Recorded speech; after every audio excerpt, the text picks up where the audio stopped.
What is going on, everybody? Welcome to another sickening Friday night Nitro. And today I have something that, well, I have never, ever featured on the channel. This is a true early 2000s street racing weapon. And you know what? I have the RC Car Action magazine to prove it to you all. It's yellow, even though it says blue is better. Yellow and blue, you know what they make together? I think it's green, isn't it? When you mix blue and yellow, you get green. I think that's one of those primary color or tertiary color mixes, from art. Anyway, we're going to get down deep. We're going to check it out. We might even fire this thing up today. Let me say hello to everyone that I see here in the stream right on time and early. I appreciate you guys. And keep in mind, no matter what car is on the stream or in a video, the goal is always the same, and that is to make a Nitro great again, regardless of whether it's a new Savage that you have to order or it's a 2001 Ofna Ultra GTP street racing killing machine. We got Big Boys Toys. How you doing? We got Rustic RC, Tara Curry, John Hensley. We got It's Rickety Rack. I appreciate you guys. Rock and Roller, Benjamin Martinez. The one true Lord is here with us. We got Geo Mac. Special shout out to Geo Mac coming back from some rough times, but just like the Nitros that I know he makes great, he will be recuperated as well. Andre Lisi, how you doing? John Pierce, Lotus RC, how you doing, man? I was just having a little convo with Lotus and Nitro Boss Super Creative username. We got John Hensley once again. Big Boys Toys. I'm just going through the comments to make sure I don't leave people out, because without you, you know where I would be? I would be a person talking to myself, and that is not very interesting. That is actually called insane. You know what I'm saying? So if you want to keep this channel sane, say hell yeah in the chat and participate. Thank you. We got Next Level RC Salvage. Good old Paige Smith. How you doing there, Paige? Appreciate you guys showing up. So I'm going to continue, bros. And, when new people come in, I will make sure to say hello. RC Adventures, definitely did not forget you. Anyway, we got Nitro Pimp. How you doing, man? Happy to see you. We got Zach Conway here in the stream. RC Cape Cod. All right, my dudes. I'm going to wait a couple minutes and we will get down to the yellow business at hand. I actually just, surprisingly, I don't know why. Well, obviously we're LRP powered. All right. Now, you guys might have seen a short I put up of this video of this chassis during this week. So it does fire up. But other than the fire up, I really have not done anything. I saved the bulk of the sickening VTEC for some reason and the whole for this stream. Somebody asked me in the short this past week, why does it say VTEC? Very good question. I think because the year 2000, this is before the Traxxas Sue Jobs, people just copied slogans they liked. You know what I'm saying? I wouldn't be surprised if this said VHS on it, and Sony, and Philips, and Panasonic, and Geo Metro. It doesn't matter. The year early 2000s, late 90s was the wild, wild west, when Smart Tech could copy a Savage and could copy a T-Max and not worry. And you guys know what I'm talking about. Christopher, how you doing there? Christopher, happy to see you here. Jeff Myers, what's going on, man? All right, let me get a little bit of this tea going in here, and then, my dudes, I promise we will continue.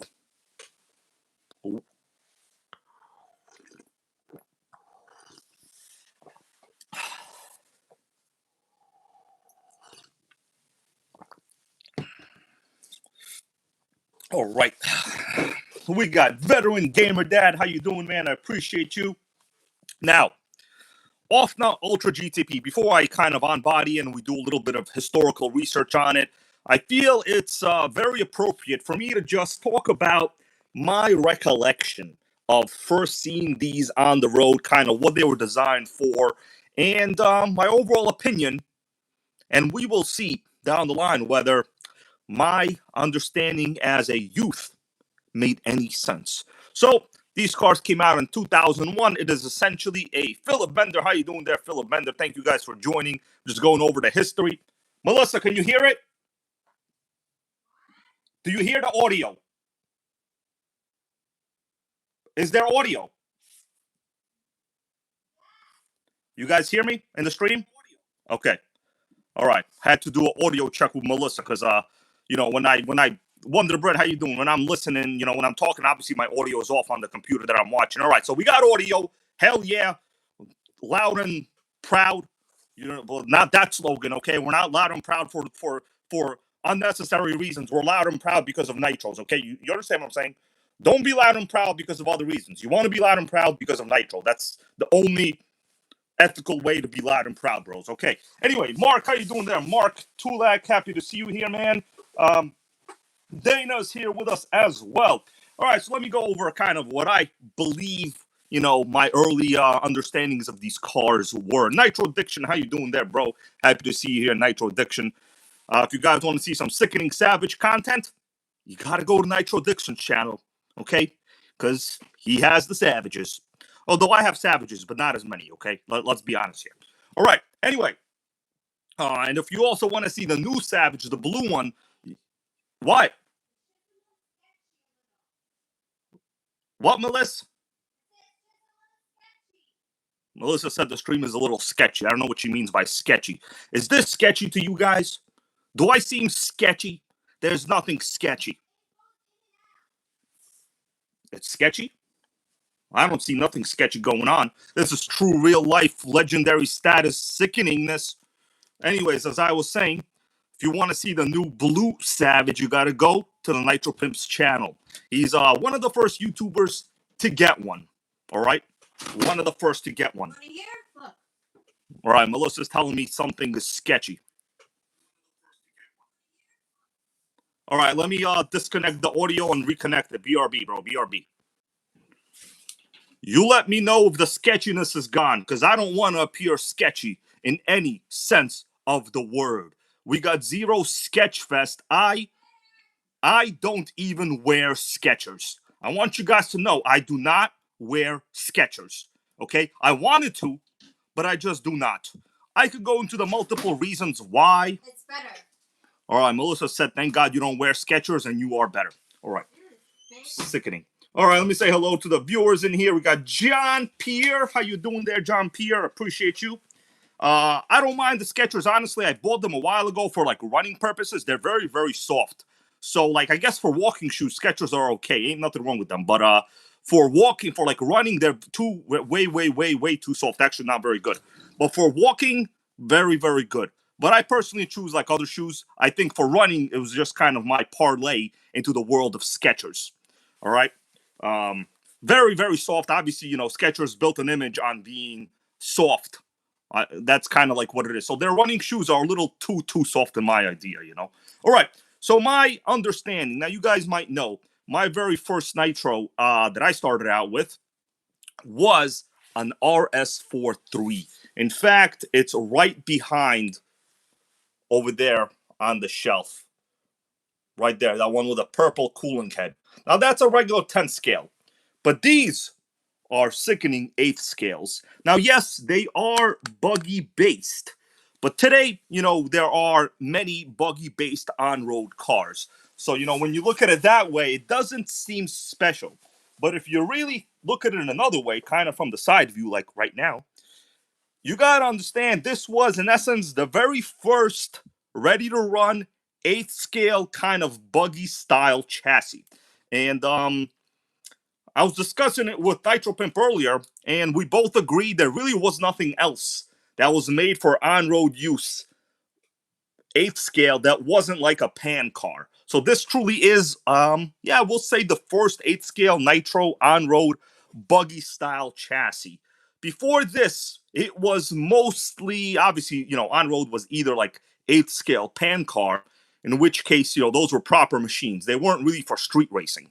The reason it's called a street machine, I didn't come up with that term. I mean, I'm pretty clever, but I also do research.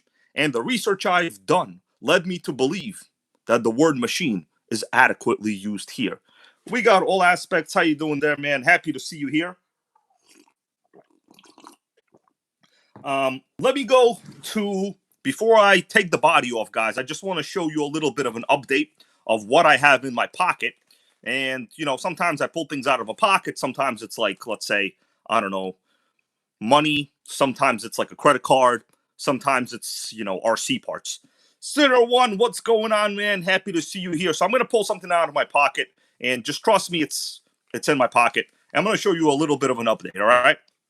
So you all might remember the Sportworks reaction from, well, you know, I've been messing with it for like a little while now, though, you know, needed some parts. So the parts have come in, and just wanted to show you some of the parts over here. So picked up the brake set. I got two of these. These are, well, the brakes for that remote start Sportworks. I actually have the entire set already installed. If you guys want, I could do a little bit of a demo with it later. But yeah, this is the brake set. Pretty complicated. Not at all like a modern brake linkage of any kind. Next up, I got the entire reverse assembly. So these models use a pretty complicated reverse system. This is just the mechanical part. Actually, the reverse system uses an electric motor that is, you know, not included here. So we have the reversing assembly. We got the entire clutch and flywheel, because I didn't know whether the springs were good. Just, you know, stocking up on the parts. You know, you guys helped support the channel, told me to stock up, and I did. And we got the one-way bearing with the spur gear installed. This actually is for the starter. So I probably shouldn't call this a spur gear. This is not a spur gear. This is the starter gear with the one-way bearing already installed. So if you guys want to take a little bit of a quick lookie at the Sportworks reaction from a couple of weeks ago, I could put it out here on the table. Just so you know, the Nitro gang never sleeps until it falls asleep, and then it sleeps. Get it? It's a play on words.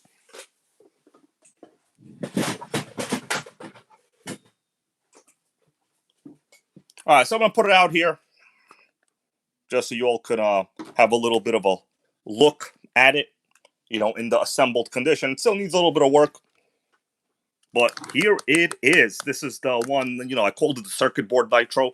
The hardest part was assembling all the electronics back. Believe it or not, there's like small little passages for all of the wires. It's very complicated. So have the new brake lever system installed right here. I'm going to do a quick little zoom on it. There it is. I could turn the car on if you guys want to see how it works, but I've assembled it. You know, I got a temporary battery here in the back, and I mean, it will start. I could go out right now and start it up like no problem. But there's still an issue here with the reversing system. The reverse does not fully work, and that is why I had to buy the reversing module as well. So I put in a good amount of time and money and effort into this Sportworks. Let me just, if you guys want, I could do a quick little demo on it. But yeah, so wound up getting two of the brake sets. One is already installed, and the rest are just like spare components I might need in the future, possibly. So John Henson goes, that is a complicated Nitro. It is fairly complicated, but you know what? It's honestly, once you take it apart, it's not that bad as long as nothing is like busted. But soldering skills are very important here. You got to be sure to solder. That's right, Maxwell. How you doing there, Maxwell? Happy to see you here, man. All right, so let me give you a quick little bit of a demo, because I'm saying last time it was a while ago that we saw this, so I don't mind doing it. All right, so we got the radio on. We're just going to show the bad, you know, obviously I can't start it right now, but. All right, so good news is it still powers on. There we go. Now, in terms of the brakes, I'm going to do a quick little zoom on this, and that way we could all see the way the system works. It's actually quite clever. So in order to engage brakes, let me move this primer bulb out of the way for a bit. Got to get this out of the way a little bit. This is actually pretty clever the way the system is. Just going to have to hold it probably. All right. So this is the brake linkage, right? When you apply the brakes, this is what happens. It simply just squeezes the clutch bell. And you could tell if I spin it, it does, you know, squeeze it and hold it fairly well. So no issues with that. But the main other current issue is the reversing system is a little bit busted, which is no big deal. That's why I bought the spare parts. So in order to engage the reverse, we will have the slider right here. Problem is, you know, there's the motor in this area, but the whole reversing system is actually this component here. Now, some people remove them, but personally, in my opinion, removing the reverse system is basically making this any other common stadium truck. It really wouldn't be that exciting because, yes, there are other systems that exist that have onboard remote start, mainly the low-C Ross system. So, the only real main feature here is the electric reverse. So when you engage the electric reverse, so in this case, you could hear the motor spin, but there's no power going. That's because I have a bit of an issue. This system needs to be replaced. So, want to once again say, if you remove the reverse, you might as well just drive a Nitro Rustler, to be honest with you, right? Because then this particular model would have literally very little advantage in terms of coolness. Now, there's something to be said about, complexity. Well, the thing is, this is not an Arma. So we don't care about simplicity. We don't care about amps. I don't care how to even spell hobby wing. Could I get a hell yeah for that joke? That was a proper joke right there. So everything works. In fact, later if I get bored, I could even go fire it up outside if I wanted to. Anyway, Julesy, Coolsy, how you doing there? Creative username over there with the profile picture that looks like Elaine Bennis. Don't take her to a dance. All right, Brennan, how you doing, bro? That's right, Jeff Myers goes with the Hobie Wing. That's correct, bro. Well, Hobby Wing has made massive strides, right? Today, people that are in racing are proud to run Hobby Wing electronics. I remember when I first started out, if you had Hobby Wing, you were basically I'm gonna say not a very good guy in the RC world. Let me see. If you guys want, I could probably go find like an old cheap Hobby Wing system somewhere I have, but I don't even feel like looking for it. All right, so forget the Hobby Wing. Let's talk about the Nitro Power. Anyway, One Sport Works almost made great again. Jeff Myers, thank you, bro. He goes legit, bro. I appreciate that, man. I appreciate that. By the way, guys, everything is still going to the Savage XL Fund, which as soon as they come back in stock on A-Main, we're going to pick up the Savage XL for this channel. Until then, if you guys want to see the videos on them, Nitro Pimp already put one out, so it's in the works. As for me, I'm going to order up the next batch. Anyway, pretty interesting parts here for the Sportworks. And I'm going to replace this probably like on my own unless you guys want me to do a stream on it maybe tomorrow. Because I pretty much guarantee, I would say 100% guarantee, nobody has ever replaced the entire reversing assembly on a Sportworks during a stream. I know when these models break, people just remove the reverse. You could do that, but that would not be in the spirit of Nitro. I'm going to tell you right now, that is not in the spirit. If that was the spirit, you don't need a Nitro. What you need is an Arma, okay? That is not why people are in the Nitro gang. Inspector, how you doing there, bro? Happy to see you here. Another sickening channel based out of Australia. We got Lotus. Welcome back to the Nitro gang. Supporter status. I appreciate that, bro. I appreciate that. By the way, guys, Lotus, I know, is the VP of the boat division on the channel. If you're interested in boats or pretty much anything with an engine, you got to go to Lotus RC's channel, all right? He'll help you out. And he's a positive fellow in real life as well.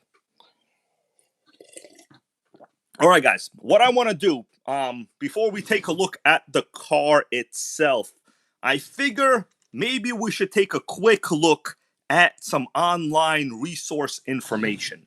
You guys want to take a look at an online resource information? Rory, thank you, man. Rory with a super chat to the channel. I appreciate that, man. Like I said, all going towards Nitros and hopefully the new Savage XL when it's back in stock. That's going to be impressive.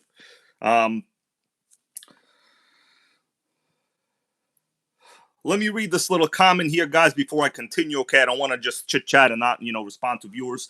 The salient goes, hybrid, I acquired a Stampede two-wheel drive electric. The guy upgraded it from brush to brushless to the BLS, I think you're talking about, the 2 BLS. That's like a budget system. And I cannot get the ESC to go to LiPo mode. Yeah, you're going to have to, the best thing you could do is check the manual. They always have I mean, pretty much every ESC from the factory has a setup, a LiPo cutoff, I think. Am I correct on that, guys? Yeah. Ray Coral, thank you, man. He goes, what's popping, Hybrid and Nitro gang? Happy Friday, Nitro. I appreciate you, man. Thank you so much for that. Going towards the Savage. But yes, about the LiPo mode for the cheaper systems, I'm quite confident all modern brushless systems are already set up with a low voltage cutoff. Gorilla Bear Tech, how you doing? GBT is his name, and Chat GPT is his invention. Hell yeah to Gorilla Bear Tech. But yeah, I'm quite confident that pretty much all electronic speed controls that are made to run anything LiPo for like at least the past 10 years. I'm going to say the past 10 years, they have had the low voltage cutoff already built in, unless I am incorrect. But truth be told, in my opinion, you know, when you're running like an electric, you're not sure. Um, like a 10 to 15-minute runtime is kind of like what you're gonna get. If you want to really be sure if you have the low voltage cutoff on your ESC, you need like a cell checker. So you can buy like a cheap Amazon voltage cell checker. This is what people used to do years ago. I have one somewhere not far away. If you guys want to see, I could show you a cell checker. You want to see a cell checker? Go ahead. Do we got cell checkering in the gang here or not? But really, you know, if you want to be sure on where your LiPo on the voltage, where your voltage on the LiPo is, you need a cell checker. You want to see a cell checker? I could go get one. They could go get one.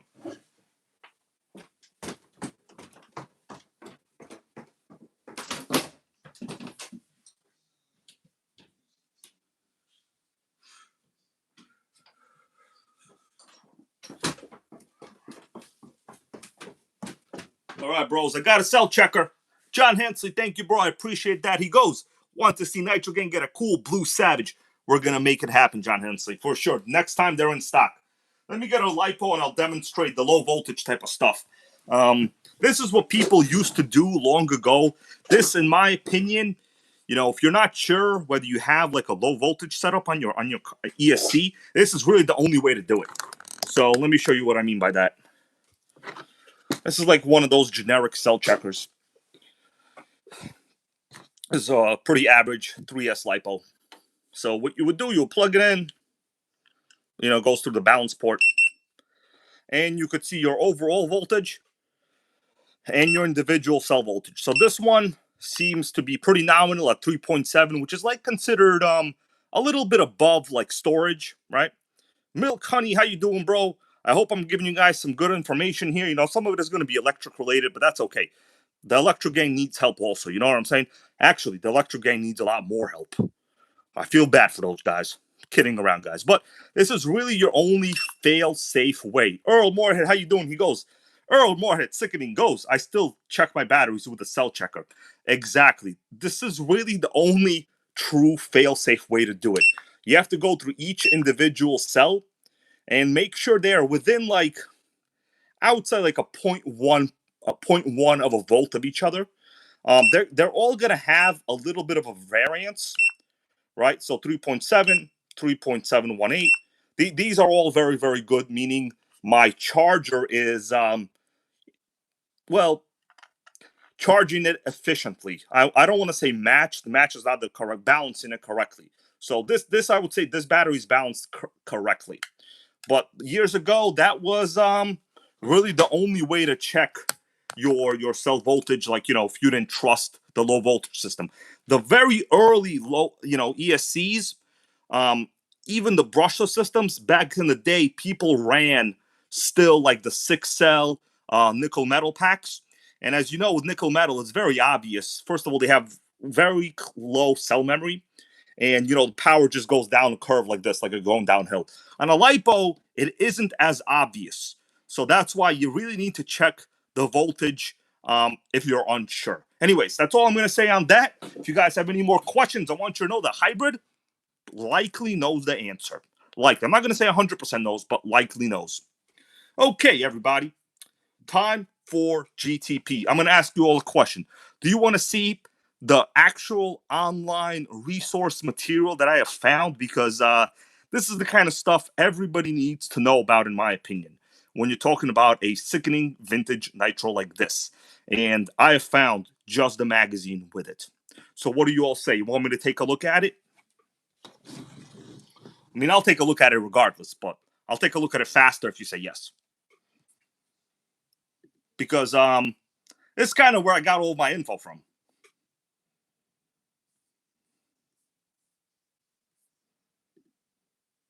Oh, John Hensey, thank you for sending out a membership. Moorhead, the lucky recipient. Thank you, man. Moorhead has been a long-time viewer and member of this channel actually in the past as well. Sickening guy. And he also has some pretty impressive speed runs on his channel. In fact, way more achievement than I could have ever done, surprisingly. All right, anyway, so congrats to Earl Moorhead, a very, very deserving viewer. All right, so let's go and take a look at the main... Oh, hold on a second. We might have a deal. Damn it. Damn it, this guy said, damn it. Okay. I'm trying to make a deal as we're on the stream here, guys. My bad, okay? You know, sometimes stuff comes in. It's not an expensive deal, but it's for a savage. I can't help it. You see a savage, you want to put some money down.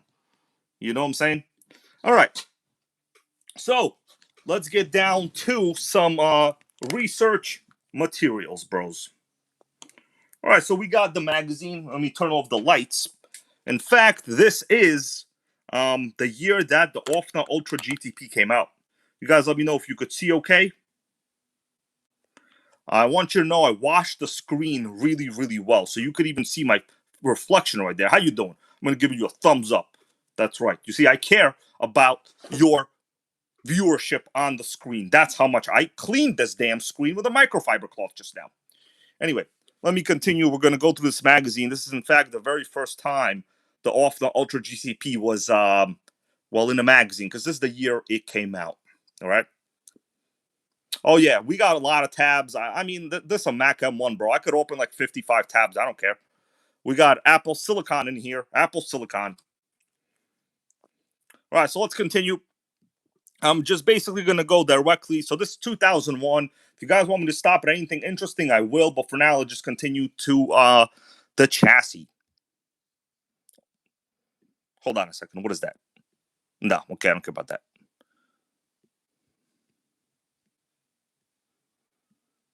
All right, here is the original article on this chassis.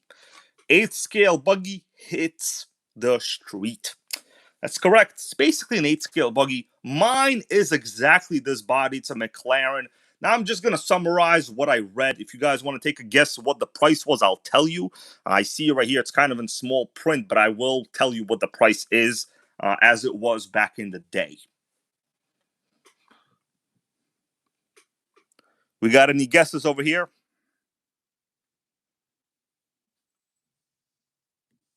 Here we have a little bit of the tech. We're going to go over this like on the car itself, but I feel like it's always good to look at it as it would have been brand new. All right, Mark Tulak is the first correct one, sickening channel member. $399. I'm going to zoom in and do a little bit of a crop. Check that out right there. $399. Right over there, $399. Sickening. I mean, in reality, like an average buggy was about $350 at this time period, from what I remember. So this would not have been like trash at all. Monty, how you doing there, Monty? We're just checking out the original magazine review on this, and I feel we need to read some of this because this is really where all of the knowledge is. Without reading, can you really learn much? It's hard to know. It's hard to know. So if you guys want me to read some of this, I could read some of it. It's pretty important stuff. And it's really good quality. You're never going to see like a picture this good because I cleaned the screen. Do you understand what I'm saying? Screen is clean. All right, so I'm going to read some of it. What do you get when you wrap a low-slung GT1 style on-road body over a race-proven 8-scale fuel-powered off-road buggy? You get an all-new class of on-road vehicle, often called the Ultra GTP. The folks at Ofna took the concept even further by modifying the front suspension geometry for on-road duty and offering extensive factory assembly that includes the installation of a high-quality Airtronics Blazer Sport radio system. If you like hop-ups, they had me at hop up. If you like hop ups, the Ultra GTP is loaded with hot features such as front and rear sway bars, aluminum body shocks, turnbuckles, constant velocity front axles, a tuned pipe and header, and much more. I was eager to take the Ultra GTP on a test drive. Care to join me? That is perfectly written literature. Perfect. All right, so let's take a look at some other features. So in terms of the chassis, it's basically a Ultra GTLX MBX buggy. It even says so right here, with on-road specific type drivetrain. Now, what I want you to notice, I'm not going to go over all of it really. I'm going to do a little extra zoom in. Take a look at this portion right there. It says factory options, 2-speed tranny. Guess what, guys? What does my shirt say? It says I got 2 speeds, right? Well, so does this Nitro. So the factory equipment was only, and I'm going to go to it right here. Factory equipment was single speed is all you need. Not very impressive. The 2-speed was the option. The question is, how fast do you think these were? Because the answer is, it's actually in this article. Another interesting thing I discovered right here on the right side, they always tell you what kind of fuel they used for their testing, right? So additional test gear not included. Take a look at that. 16% nitro fuel. I don't think I've ever read an article in the RC Car Action magazine where they used 16% fuel. I've never seen that. Usually they're obviously using 30, right? So 16%, I don't know, man. That's a little on the low side for this time period because there was no restriction really on it. So it's kind of surprising. Next up, I'm going to flip the page and we're going to scroll. The question I had for you was, what is the top speed? Well, you know what? We're going to skip the top speed. Let's get down to the chassis. I feel like I'm losing you guys with too much facts. Sorry, but facts to me are king. If I get around to it, we'll get around to it. All right. Anyways, let us continue. I hope you guys enjoyed some of that. We got Kyle. How you doing? Let me read what Kyle says. Kyle says, ran one of these with a Pico 2606, had the 2-speed baby and a lot of gearing. It is still the fastest RC I have ever owned. Holy moly. Are you telling me we're going to get a crazy speed run out of this? Because I would say, let's do it. And that is essentially the purpose of this video. Rottweiler, how you doing? I need to make this ready for a speed run. That means setup, testing, electronics, and everything else important. Tarek appreciates the facts. Thank you, man. So I'll get back to a little more facts. I mean, this car is pretty sickening. And Earl here with the observation again with the VTEC plate. Yes, VTEC is pretty funny. I'm not sure if this is part of the original sticker sheet or this is something that someone else applied, like the LRP logo, right? It's possible this is not part of the Ofna sticker package. We got Max Boogie. How you doing? He goes, what scale is this? This is a proper 8th scale buggy-based touring car. Okay, let's unbody it. I think it's about time. I'm going to go to this side. Appreciate you guys tuning in once again. Let's take it off.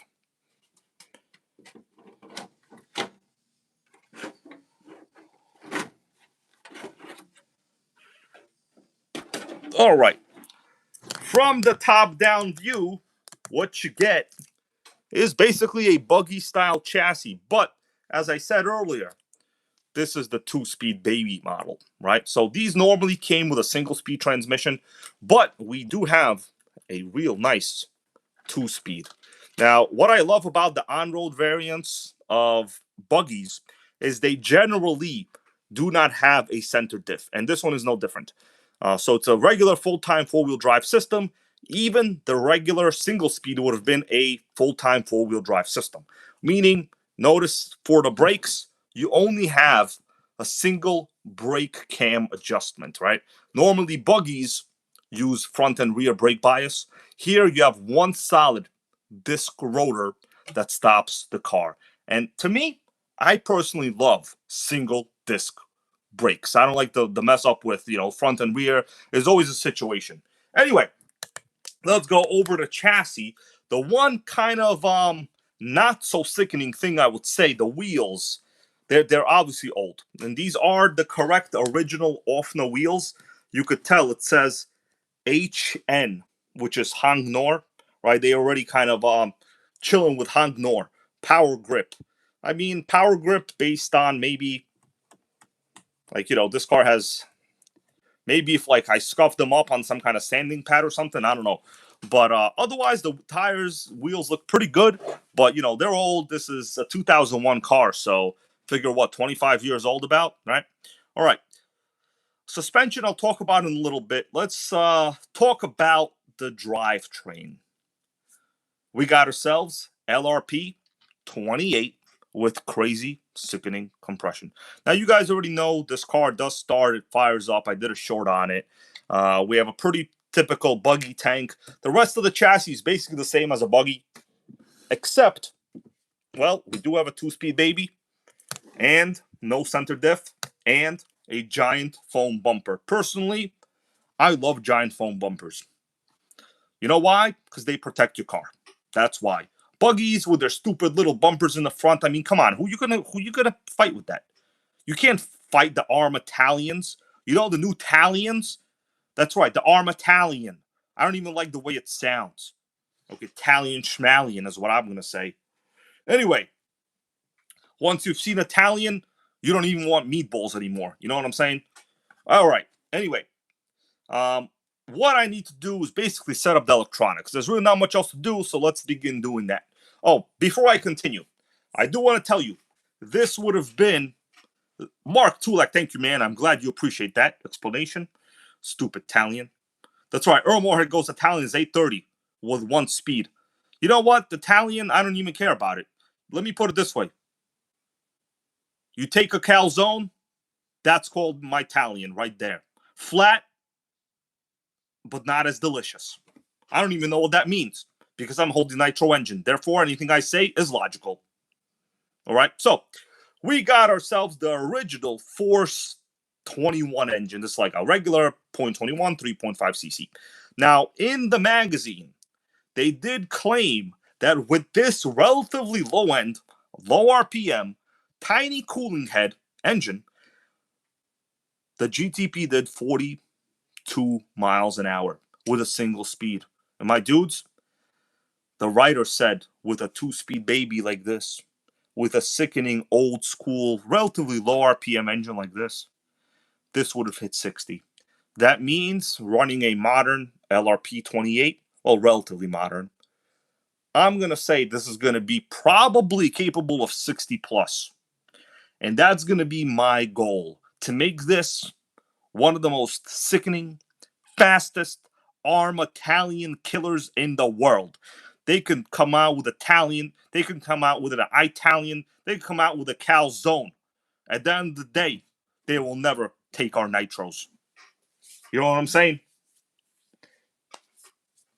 All right, let us continue. This is just for show. Actually, this engine is basically like new. Let's get down to checking out the electronics. And if you want to know about the bottom of the chassis, it's basically a regular buggy, just like the Ofna Ultra G, just like the Ultra LX, GTLX. They're basically all the same. What else is there to say? I do like the giant front bumper with like the integrated skid plate. To me, that's a nice design. We also got to do a little bit of work on the shocks, because the shocks on this, well, I'm going to tell you something. They are not great at all. We got very, very close to no dampening, possibly no shock oil, and it's just very, very tight. So the shocks need to be looked at. Who knows? There's a good amount of dirt on them, but I could probably do that later. For now, let's dig into the electronics, I think. What do you guys think about that? Who here wants Italian? Let me tell you something. The only Italian I want is a stuffed crust pizza. Okay? Italian. Give me a break. Italian schmalian. So what I say, Dan Fuller, how you doing, man? He goes, the 2-speed gearing options, super rare. That is correct, bro. I agree. I have almost never seen one of these with a 2-speed because, well, the GTP 2 came with a 2-speed, but that's the later generation. All right, let's get down to the battery box. And let's see what we're working with because I want to run this soon. And I need to do a proper speed run on this. This might be my most sickening Nitro car. All right. We got next level. How you doing? He goes, hybrid. Are the shocks clear plastic like the LD3? No, unfortunately, they're not. They're like, it might look like it's clear because the bottom, right? These are the dampers to compensate for like the shock travel.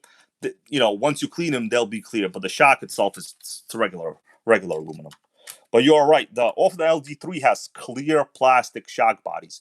David Vidari, man, how you doing? Happy Friday to you.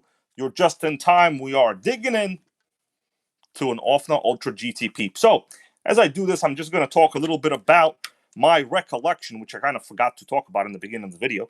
Back when I first got into Nitro, right? I used to go to, let's say, people here from New York might know, Flushing Meadows Park. It was pretty much the hot RC spot back then. It was either Floyd Bennett Field in Brooklyn or Flushing Meadow Park, basically the movie set of Men in Black, where the aliens landed. And people used to run these, but they also used to run them on the street. I remember people doing like 60, 70. It looked like the fastest Nitro I've ever seen in my life back then. And keep in mind, like, electrics were not really that fast at the time. This is like pre-brushless days. So Nitro was really where it was at. At the time, electrics, I remember my buddy had like a regular RS4 Rally electric. It was like hella slow. It was close to being toy grade, right? Compared to a Nitro, in my experience, at least. All right, let's do it. All right, so far looks normal.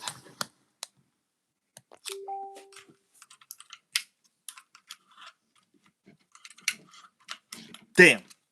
Bad news. Just got some bad news. Okay, so we got a battery pack in here. Okay, that's good news.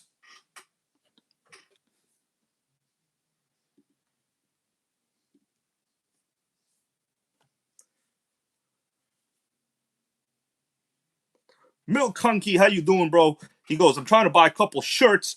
Bro, the shirts are sold. I mean, they're not from me. You know what I mean? Like, I designed the shirts, obviously. They're my design. And many people here have them. They're pretty good quality. They're actually very good. There should be no problem because the shirts are sold. All the merch is sold through, like, the third-party website, right? I mean, many people here have bought the merchandise, and even I have, like, as samples. I don't know what to do, man. It says your address is not valid. That is weird. Got no advice for you, bro. I'm sorry. I don't know what to tell you. I would love to sell you some shirts, but I'm not like the shirt maker, right? It's a third party that basically prints them. That's basically how all the online merch is. People think you're gonna get rich over merch. I have like 1 or 2 shirt sales a month. It's pretty much sickening shirts, but like kind of just did it for the people. But hopefully you're able to order it, man. I don't know what you mean by that. Yeah, Philip Bender goes, usually there's an address to use recommended address. Yeah, there should be. I don't know why that's the case. But maybe I'll look into it later. I mean, I ordered them myself. Like, right? Bro, they didn't even give me free shirts. I had to order them as samples. Okay. All right, so for electronics gear, it's going to really be my first time checking it. So I'm going to use the Fly Sky system, which is super reliable, dependable. Pretty much like a Nitro. Tukas, how you doing? So this is 2-5. All right, so it's already on there. So let's check it in.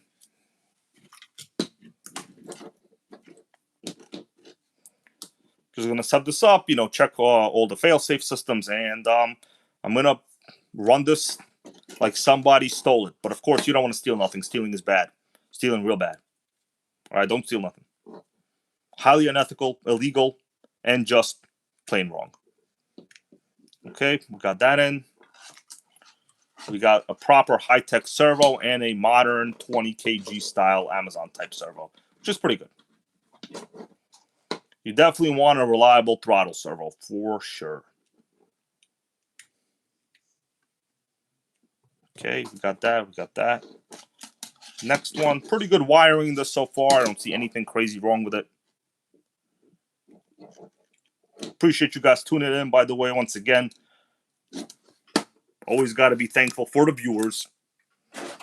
Because without the viewers, well, I'm no Oprah. Let me tell you that right now. Oh, Kyle's picking up a sickening Savage, man. Awesome. Happy to hear that, dude. Tell us what model you are getting. We want to know. Okay, let's turn it on, see what happens. All right. Okay, well, that's channels are reversed. Good observation I've made. Plugged it into the wrong channel. John Henson, man, thank you for that. Let me read what John Henson here said.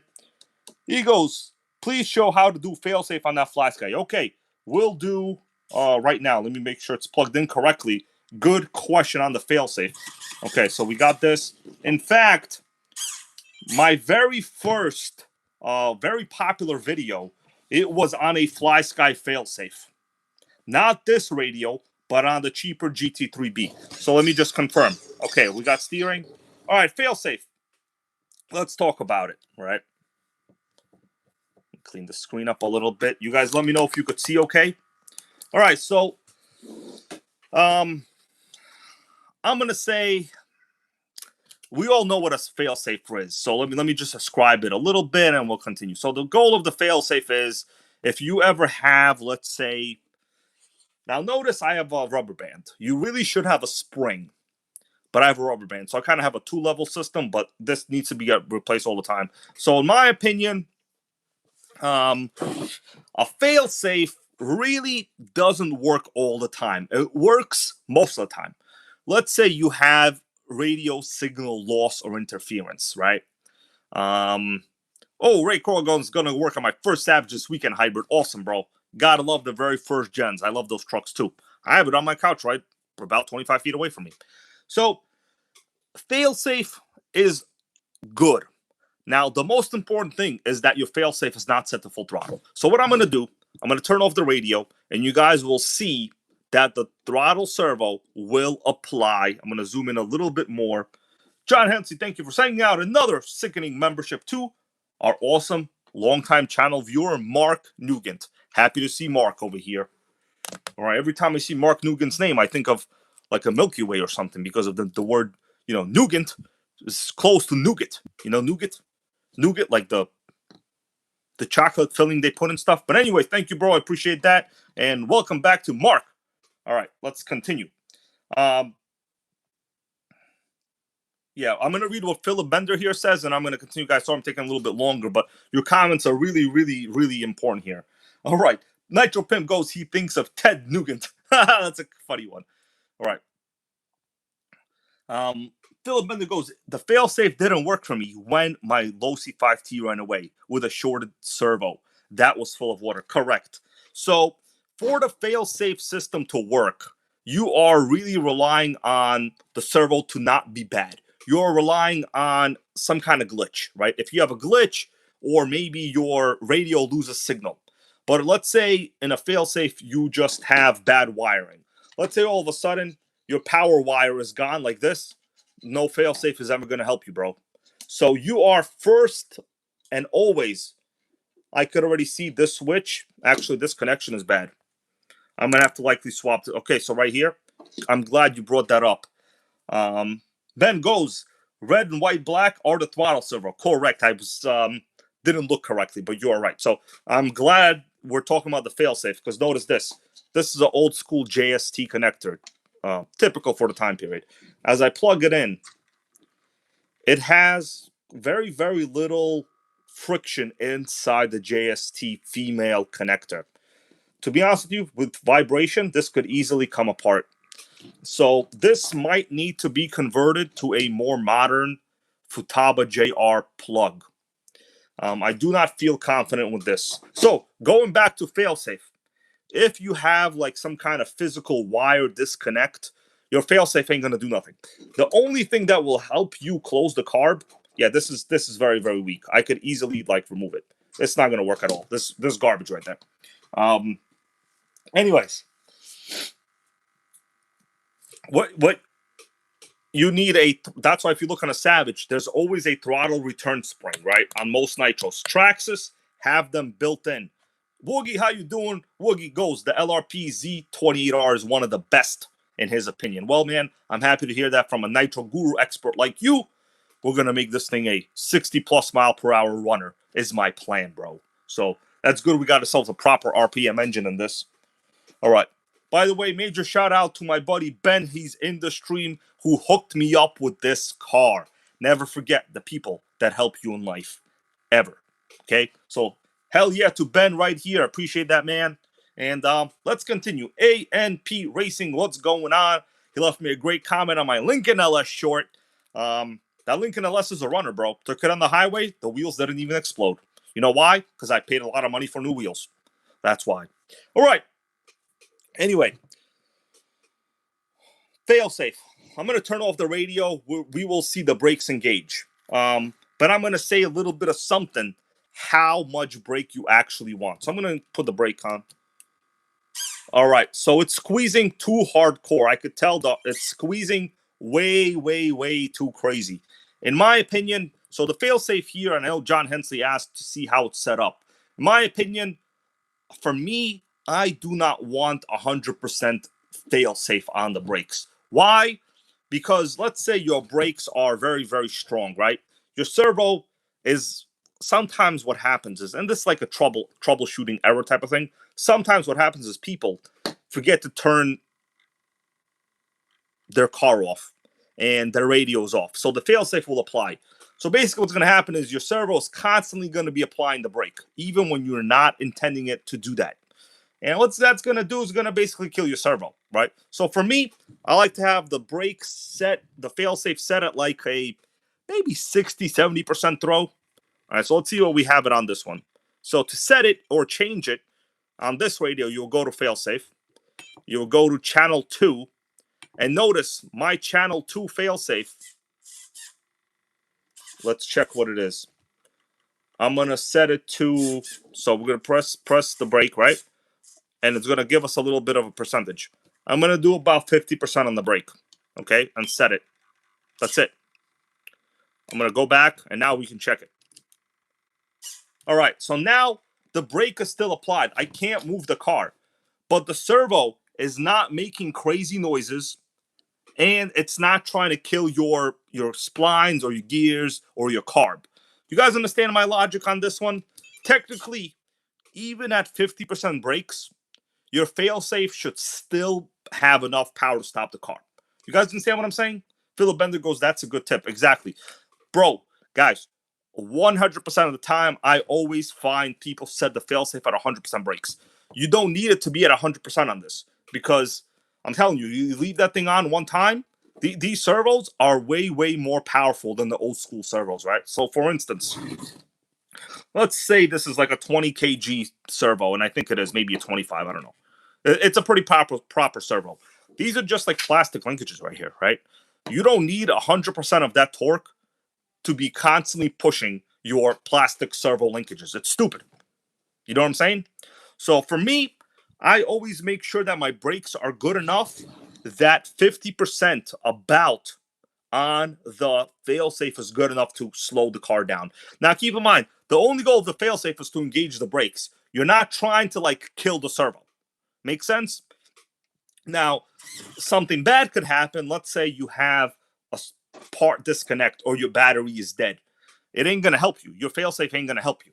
The only thing that will help you in that case to prevent the runaway is you need to manually have something that closes the carb. Now, in my case, I just have a rubber band for like temporary reasons, but you really need a proper throttle return spring. Now, so far, I've only really come across good throttle return springs on a Savage. But that's something I have to do a little more investigation on. But let me ask you guys in the chat here, my explanation of how the failsafe should be set. Does it seem appropriate to you?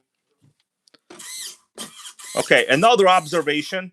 We're going to do a little bit of throttle trim work right now. So I got the carb removed. Mini Mechanical, how you doing? He goes, make them. Well, I haven't come to that conclusion yet, but maybe one day. All right. So what I'm going to do now, we're going to look at the car from this point of view. All right, Nitro pimp goes correct. And what I'm going to do, I'm going to do a, the goal is to see the barrel, the carb barrel, right? You guys see the carb barrel real crazy good? I know you do. So what I'm going to do, I'm going to show you at full throw, you notice my engine at full throw, it's basically wobbling left on the chassis. What that means is we need to lower the EPA. This is very, very, very important, right? Keep in mind, these systems were, in essence designed with to be used with much lower power servos.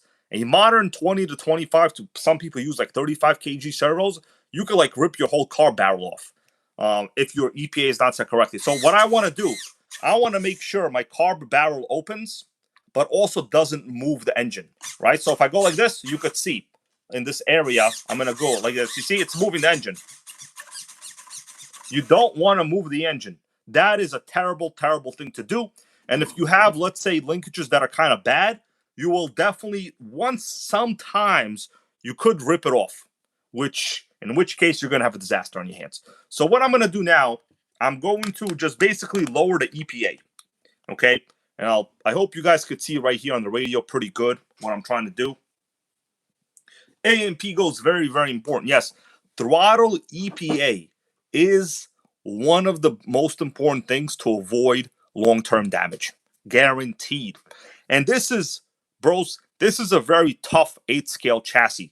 And it still moves the engine. You know what I'm talking about? On cheaper, let's say lower 10-scale cars with thinner aluminum, without as much bracing, your engine could be moving triple that much, which is really, really not good. You're not supposed to have that. Let me just check a couple things here and we will continue, guys. So I'm doing my overall setup is kind of what this video is about right now. But I'm telling you, these are very, very important tips to not kill your linkages.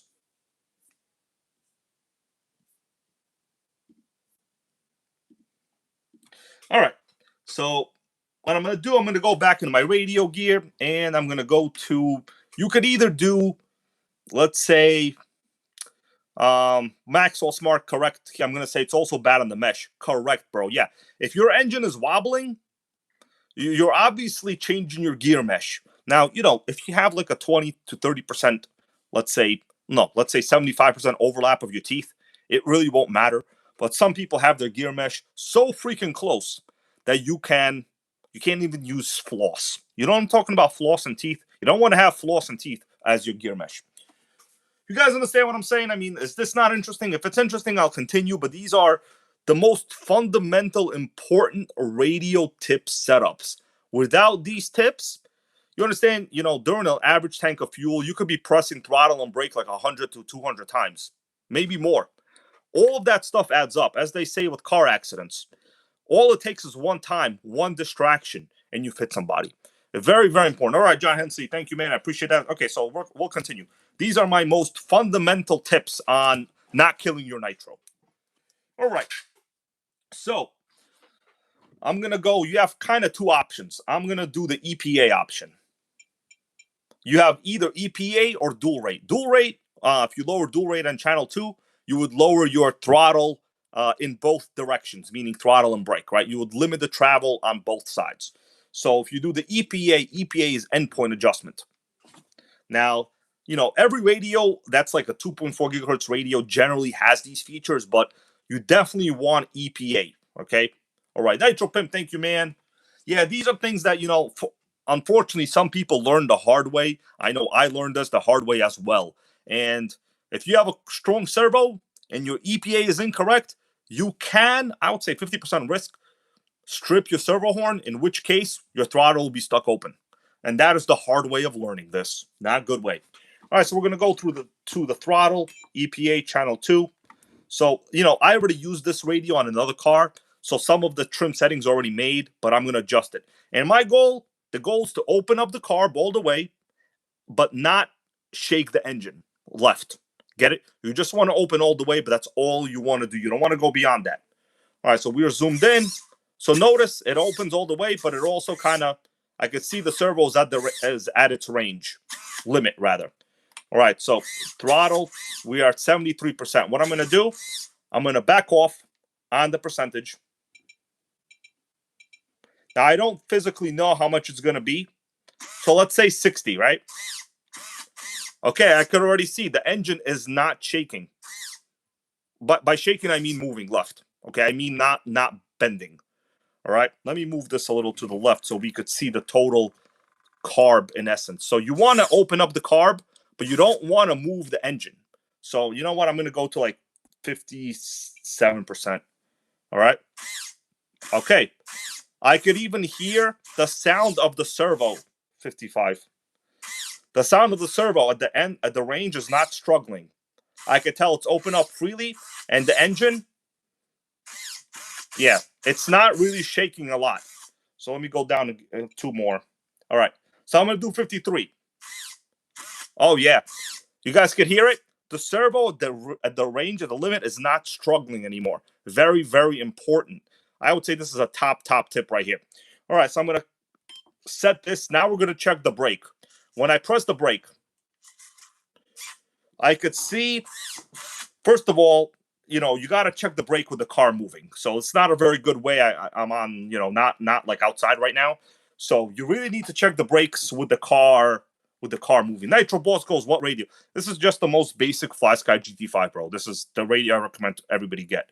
Nitro Pimp as well. Okay. Okay, so for the brakes, notice even if I press the brakes a little bit, I already have like a crazy amount of squish.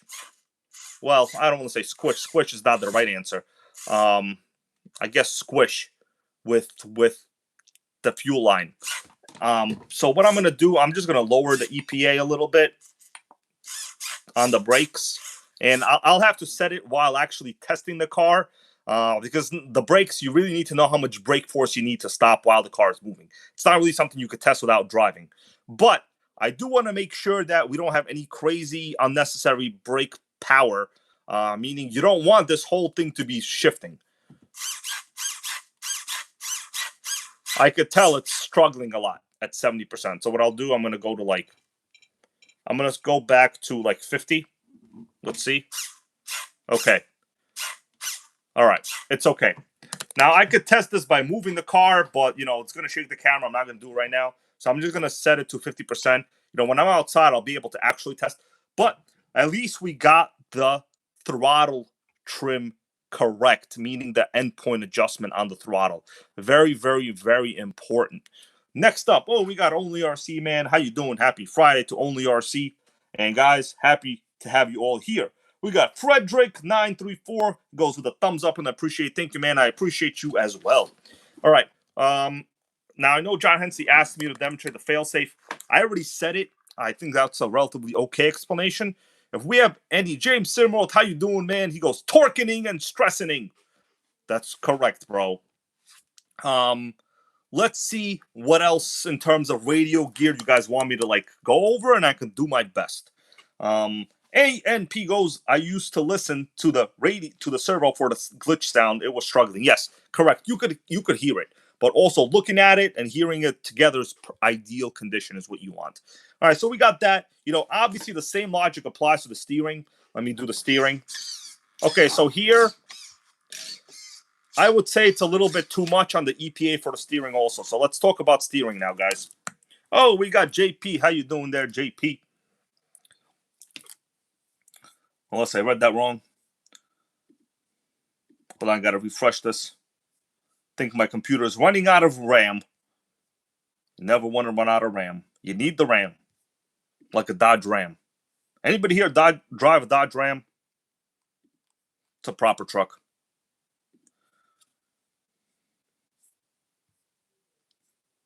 Let me refresh this. Kyle, how you doing? Kyle Heckman wants to know, some say the quality is bad with LRP. Is that true? Well, I would say you are 50% correct. So most of the comments that over the years people have said LRP is not good, it pertains to their carbs, right? I wouldn't say it pertains to their engines. Their engines are very good, but usually their carbs are just not very good. Now, it's not true for all models, but for the bulk of their like inexpensive engines, it was fairly true. All right, let's continue. Steering. We're going to talk about the steering. So what I'm going to do, I'm going to just steer, and I want you guys to look at the servo horn and the wheels. Now, forget about the centering. I'm going to recenter it a little bit. It's a little bit crooked because this was on a different car. All right, so assuming that we're centered, right? I'm going to say this is like centered. All right, so the centering isn't that exciting. What matters is the EPA for your steering. Most important thing, what you want to do. So here's a servo horn. You want to have a proper 90-degree geometry. It looks normal. The wheels, on video it looks crooked, but it's actually pretty straight. Canon stuff, how you doing? He goes, throw an LRP engine into a Hobeo, and it's a beast for the price. Correct, bro. Correct. So Hobeos are proper engines, but their cars are also trash. Unless you get some rare lucky ones. I don't know, man. But what I'm going to do now, I'm going to throw the steering into full swing, meaning full throw, right? So I'm going to turn left and turn right. I'm going to raise the suspension a little bit. All right, so I can hear it locking. I'm going to turn left. I can hear when it's going to this side, it's not actually locking out. And this way, it's hitting something for sure. And this way, it's actually much slower. Well, that is odd. I don't know why it's doing that. We could have some kind of binding linkage issue. Or it could be something else. What I normally like to do is to stop the servo from locking out before basically it runs out of the range of motion, right? So let's see where I am on the servo throw on this radio. Don't remember where it is. Now, you could either do the EPA or you could do the dual rate. What I'm going to do dual rate, actually, in this case. And I'm going to limit it to, let's say, 85% on dual rates, meaning I'm going to lower it to 85% throw left and right. So let's see. It's still kind of doing it. That tells me that my linkage is somewhere binding, or maybe the angles are not good, or something needs to happen. You don't want to have your servo, even the steering, kind of like max out, in my opinion. I always like to do like a 10% before it maxes out.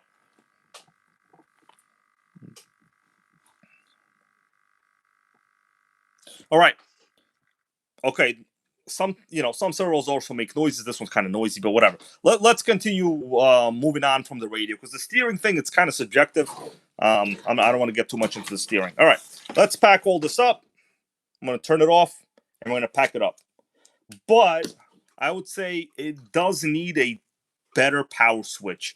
This particular switch, it's very, very loose. Obviously, like, one of these components is worn. It's very, very worn. I could just tape it. What do you guys think?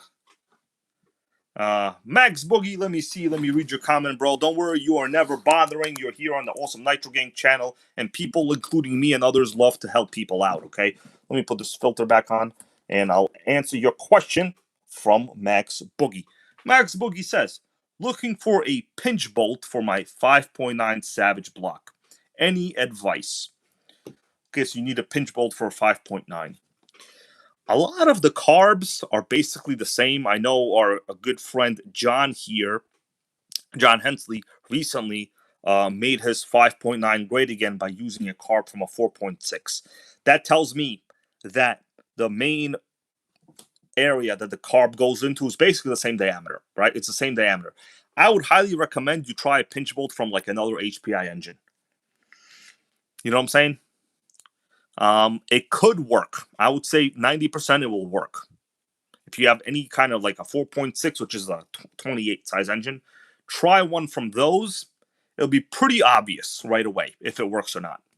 Okay, but we know for a fact, because John Hensley here did use a carb from a 4.6 on the 5.9. So all the carbs are basically the same diameter, right? It's just a matter of like the design of the carb and the needles. But the carb fit, the actual fit is identical no matter what, right? Obviously, different brands have like different types of pinch bolts. So I'm not gonna tell you go with a different brand, but if you have anything that's like another HPI 28, high probability it will work. You know what I'm saying?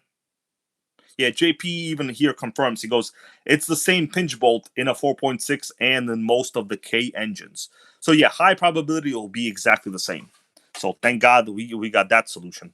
All right, let me now continue see what else we got with this thing. And I'm going to put the electronics back in. And I'm going to have to order a power switch because this power switch, this whole thing it's anytime you see the old JST switches, connectors rather, it's not a switch, it's a connector. Modern power switches are almost always Futaba JR style. Anytime you see these red ones, it's called the JST. They're usually garbage. Well, I don't want to say they're garbage. If they work, they work. But they are smaller design and they do fit well. All right, let's pack this in. And what do you guys say? Do we want to fire this up? I don't know if I will. Maybe not. All right, let's get this in there.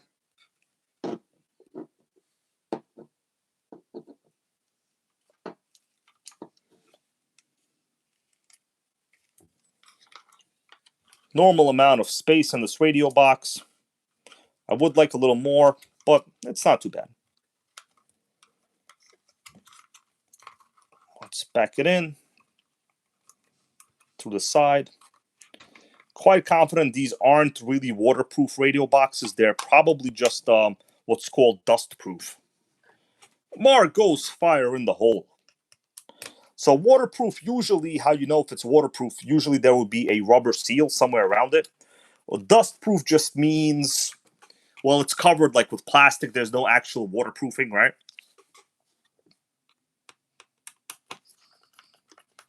But during this time period, this is, waterproof electronics. If you wanted them, you got a balloon or you sealed it yourself. Darren, how you doing there, Darren?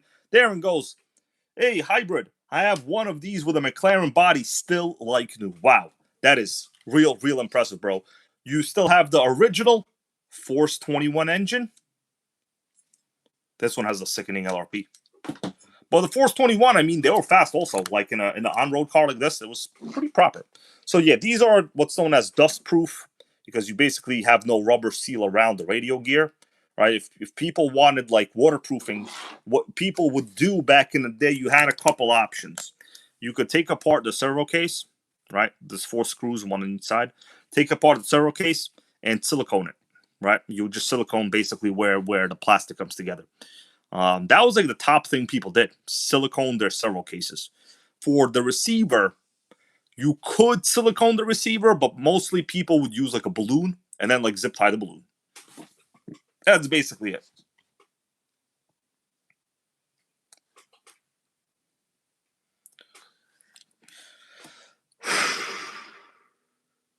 All right. Let's see what we can do next. All right, so this is a proper pull start. Let me just check out my radio gear settings before I do anything. All right, so the brakes are a little bit applied. I'm going to have to remove some of the throttle trim. All right. Okay, so now we got normal brake settings. Let me just make sure my factory linkage. Well, not factory, my idle trim. Okay, so idle is pretty normal right there. What I'm checking now is the idle gap.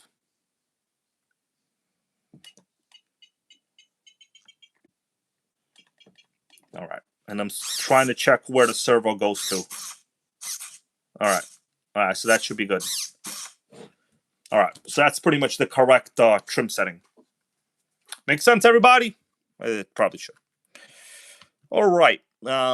Next thing. I mean, if we got a fire in the hole lover in here, it could go down. I don't know.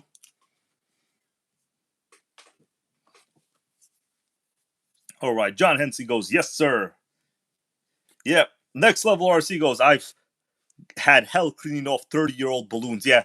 The balloons just go bad. Like they basically destroy the whole system. They're very hard to clean.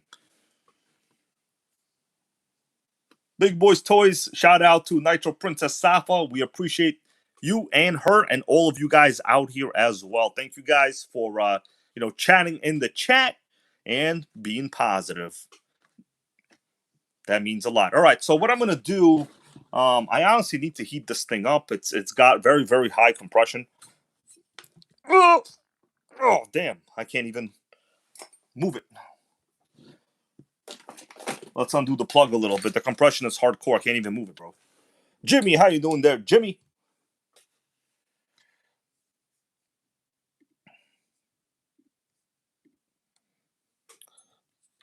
Oh man, the compression is too high. Let me see.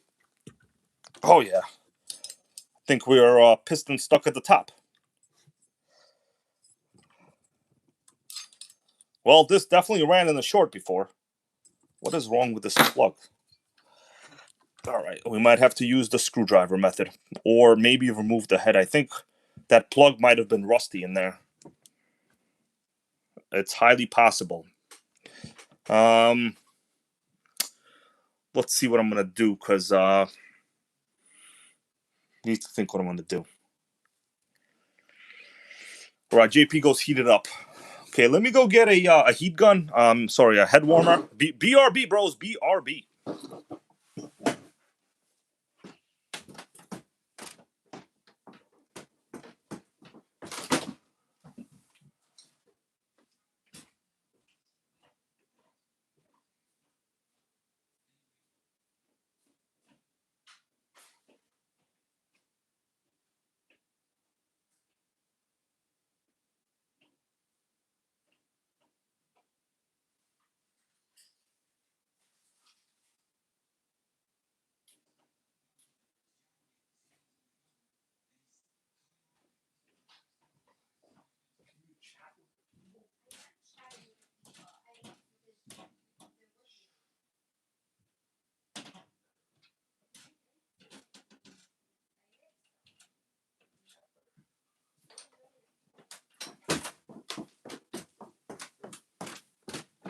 All right, guys, I am back.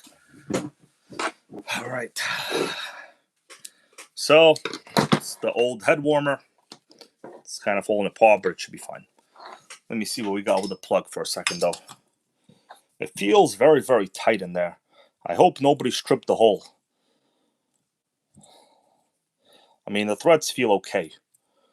All right, so let me just preheat it with the plug like halfway removed. We'll see what happens. I'm not really a big fan of these head warmers. What happens is this heating element, like, honestly, not my favorite. So I'm going to preheat it here, and we'll see what happens, all right? Also, they drained the LiPo like hella fast. I'm pretty sure this LiPo is dead anyway, so let me get a better LiPo. Now, I normally use my torch, but sometimes that like kind of removes the anodizing. Let me get a box of LiPos in here.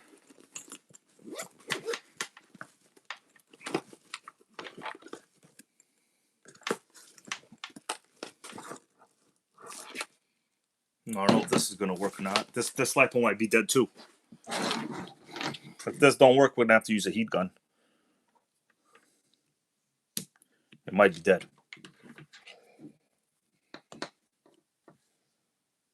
All right, so as long as it's oh yeah, this one's dead. It's flashing. All right, so this one's got no juice. We are low on the juice. Pitbull, how you doing there, Pitbull man? Happy Friday to you.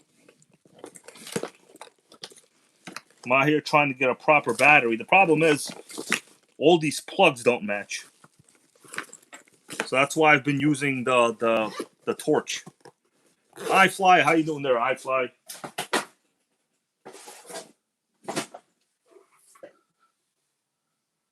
Hey, Melissa, can you bring the torch from upstairs, please? It's on the kitchen somewhere, the torch. Could someone tell Melissa to torch me over here? I'm going to try this one for now. This one's already on the low side, so not good. Torch, please. I'm going to use this a little bit. Let's heat up the head just to see. Torch, please. Yeah, JP goes, he runs a head warmer with the starter box. Yeah, you could do that. You know, long ago, pretty much the most dominant connector was the Dean style connector, right? Today, you know, with all of these EC5, IC3, I don't know. There's a ton of freaking banana connectors. They're all different. So, you know, I've become accustomed to basically soldering my own Dean's plugs, but I don't like to solder other plugs. Melissa, get the... All right, well, it's definitely getting hot. Get the torch, please. It's somewhere in the kitchen. Yeah, Brendan, correct here. I don't use a heat gun. It costs too much energy. Correct, bro. You see that? That's a proper OG correct true viewer right there. Yeah. Do you understand I pay like close to 60 cents per kilowatt right now?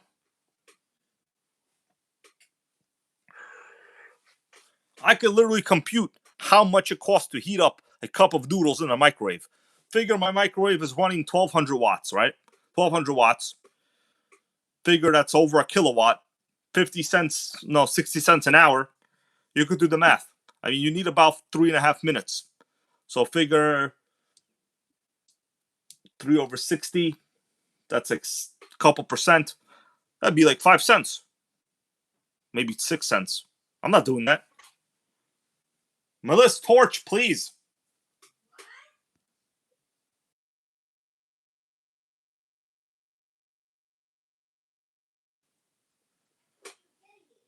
Yeah, Pitbull, bro, my electricity bill here in New York City comes out to about a total of 60 cents per kilowatt.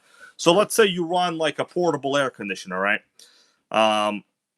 Portable air. Oh, yeah, this LiPo's beginning to blink. It's toast. Portable air conditioner takes about maybe 800 watts, like a cheap one, you know, like a window AC. So you could do the math. It ain't good. All right, I'm going to remove this. This LiPo's dead too. I didn't charge him. It's no biggie though. All right, the head is like room temperature. Thanks, Boo. You want to say hello to your viewers? Hi, Melissa, guys. you want to say it to the camera? Like, they can't hear you.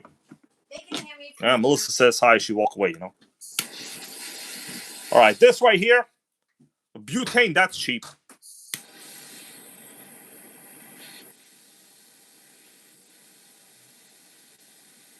Of course, I'm worried about the anodizing. It like removes the color of the anodizing. All right, so obviously I didn't heat it up a lot, but just whatever. Let me just see if it spins over. You know what? We're gonna have to do the spinneroonie from the bottom over here.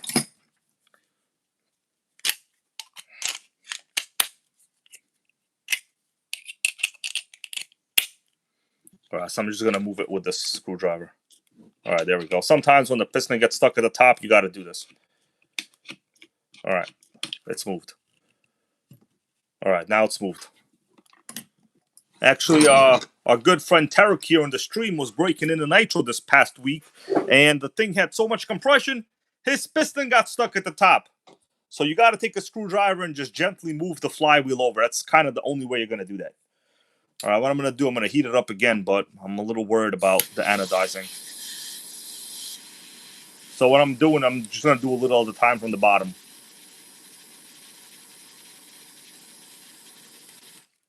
But yeah, what you really need is a proper head warmer. All right, let me let this chill a little bit. Maybe some of the heat will transfer to the block, probably very slowly. And I'm going to check it again. Michael Sucha, what's up, man? Just in time. We might be doing a fire in the hole on this thing soon.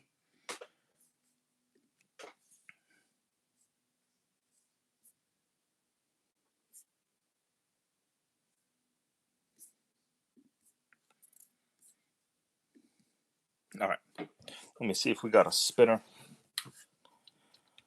All right, much better. All right, so now it spins over. It's still really crazy compression, but yeah, these LRP engines, you need a little bit of heat, you know? All right, bro, so what do you say? Put a little fuel or what? Huh? John Hensley with a hell yeah. That's a little bit of advice. If it's really, really difficult to spin it over, don't keep spinning it. You need to like move the flywheel with a screwdriver like I just did. Because, well, that's the only thing to do. It's a little bit of fuel, nothing crazy. I think that spring is a little whack. Might be hella whack, actually. All right, guys. I'm gonna let's do this. I'm gonna prime it with the plug a little bit tighter. I'm going to prime it. We're going to watch fuel in this fuel line, okay? And to prime it, I'm just going to open up the carb manually a little bit, just to give it a little bit access to the flow. The radio system is off right now. So I'm going to prime it like this. And we're going to watch this fuel line, this one right there. I'm going to zoom in. And we're going to watch fuel flow. We're going to hit, this is going to be more fuel flowing than the Strait of Hormuz. All right, compression is high. All right, so far, don't see nothing. I might need to be pulled kind of crazier. But I can't do it like that right now. But I have to do the blow and go.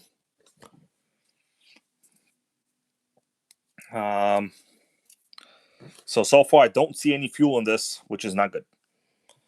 If I had someone else here, I could like hold it down. I can't hold it down correctly.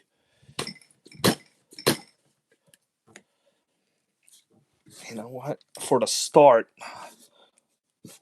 this might be the problem. Let's see if I can just plug the pipe like this. Let's see what happens. Thinking this fuel cap might be bad.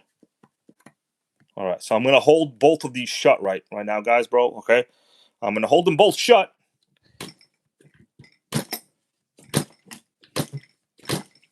Don't see any fuel. Okay, in a case like this, you got to do the blow and go. Okay.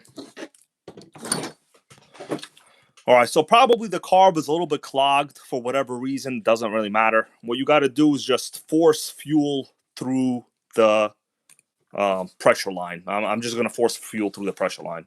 So just watch it. I'm going to do it a little bit off camera right here. All right. We're going to watch this fuel line. Very, very important.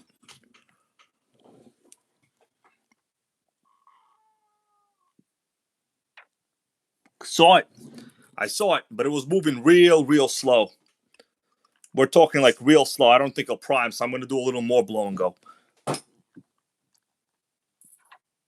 All right. I think it's primed. But, you know, once the engine warms up, it'll probably open up a little bit. But I definitely saw fuel moving. There's definitely fuel in this line right now.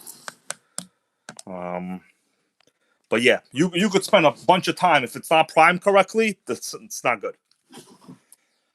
All right. And I have the carb open pretty much all the way, though. So, like, it's not very good what just happened. All right, guys, what do you think? I'm afraid it won't start easy because of the compression, to be honest with you. All right, I'm going to loosen the plug just a tad. We'll do a little more preheating, and then we're going to go outside. All right? We got a fire in the whole team or what?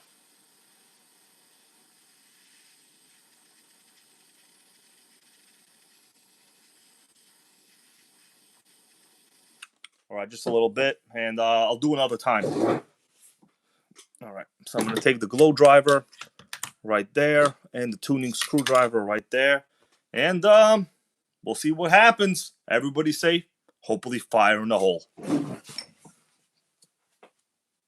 Let me get dressed, and I'll go outside. Melissa, help me with the door, please. I need door open. Door job. Door job. Thanks. All right.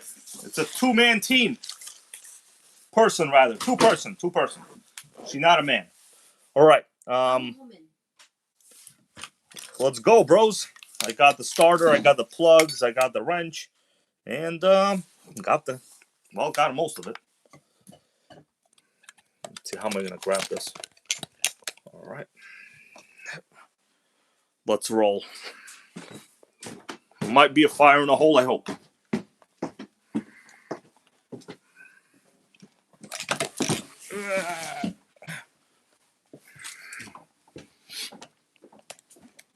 Let's go. Appreciate you. Mm-hmm. Say appreciate you. Mm-hmm. Yeah, I just gotta, All right, bros. It's about to maybe go down. What the hell happened here? Who put this hose on the table? On my starting surface. It's not how I have my hoses. Who did this? I gotta move all of it now. See that? Ruined my fire up.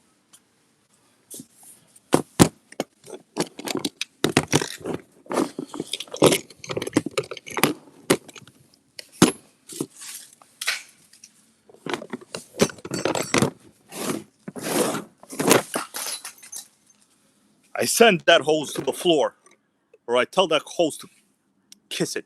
Kellen's Automotive, how you doing, bro? Just in time when I'm throwing hoses around. All right? No hose, no hoses.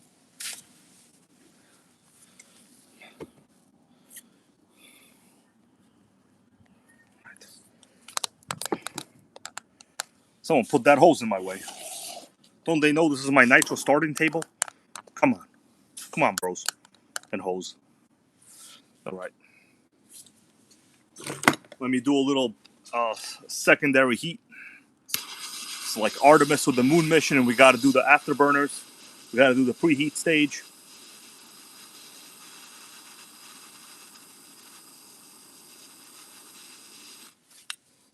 All right. It's not that hot, but whatever.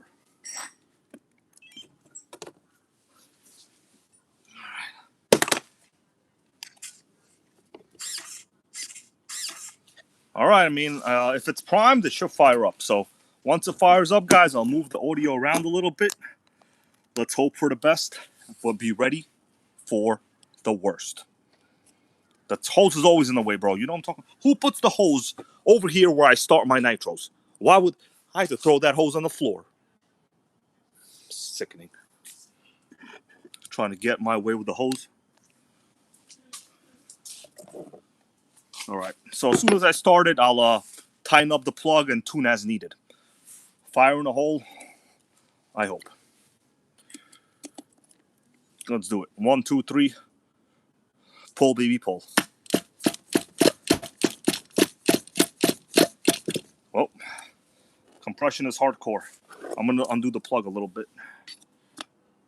Compression real high. It might need a little more heating up, though, to be honest with you. I don't know. All right.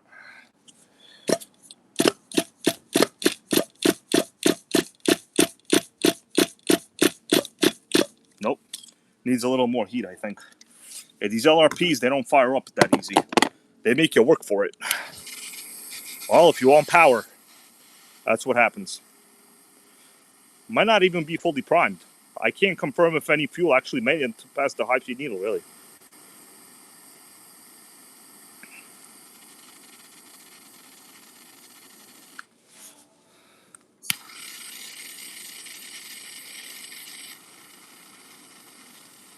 Let's chill a little bit. Yeah, definitely arm and pull start day today, bro.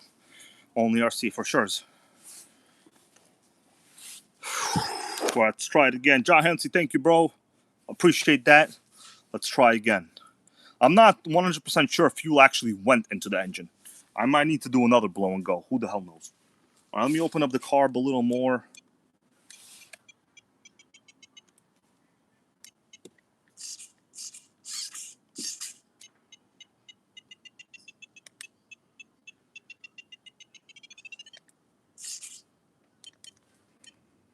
All right. I'll see what we got, guys. It's one of those things that's going to take time. Appreciate you guys watching. Let's see if it... I already loosened the plug like one turn, bro. It's already loosened. We got about 82. If you guys don't mind, give it a little bit of a thumbs up. I don't know what it does, but it makes Nitro great again. All right. The key is not to kill the pulse starter, by the way, if you haven't noticed so far. So I'm trying to take it easy. I'm not pulling like crazy. Oh, you see that? That was the blow and go. It started and died because that was the only amount of fuel that went in. All right, let's keep doing it.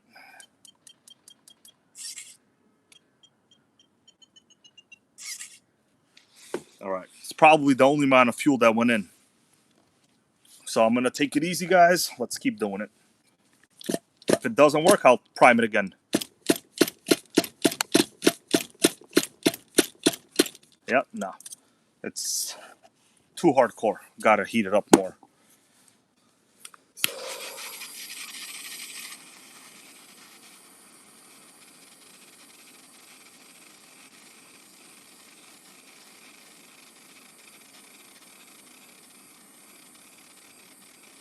It's kind of cold out here, so actually as I touch the block is not very warm, so I'm basically just kind of heating the head and waiting a little while.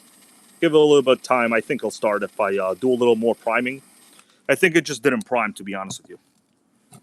No matter what, it just did not prime, I think. So I'm going to do a little more of the blowing. Don't bind the blow. What I'm going to do, I'm just going to watch this bubble. You guys can't see it, but I'm going to watch the bubble.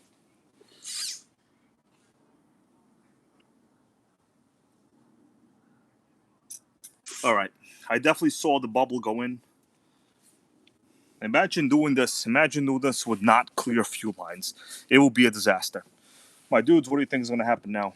Let's do one more heater. I'm really working for it today, man. I'm really earning it. That's why you want to savage with a proper rotor start. LRPs, they don't play around. Proper compressioning on this one. You all ready? All right, Max Boogie goes worth the struggle. I'm going to try it again.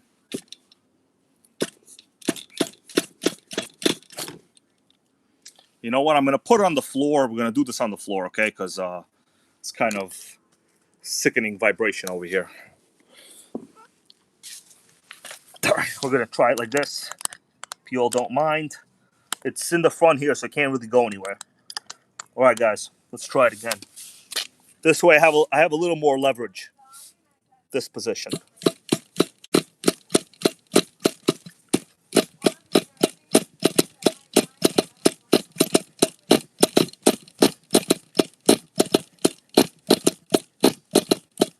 Now, there's definitely no fuel in there.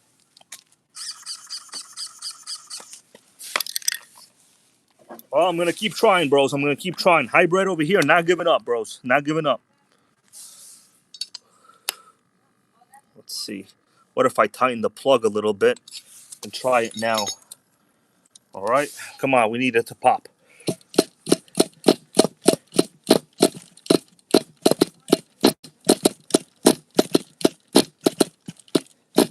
No, there's definitely no fuel in there. Earl Moorhead, bro, thank you for that. Major super chat goes, making Nitro great again in 2026. Thank you, bro. And that night, don't forget, with hoses on the floor. See that? I threw that hose over there, bro. Threw that shit. All right, thank you from Earl Moorhead, man. I appreciate that. I'm going to prime it more. I think there's no fuel in there, to be honest with you. So what I'm going to do now, I'm just going to watch the fuel go in, all right? Let's try this again. Oh, man, sickening. What's going on? All right, guys, we're going to have to take a massive fuel check.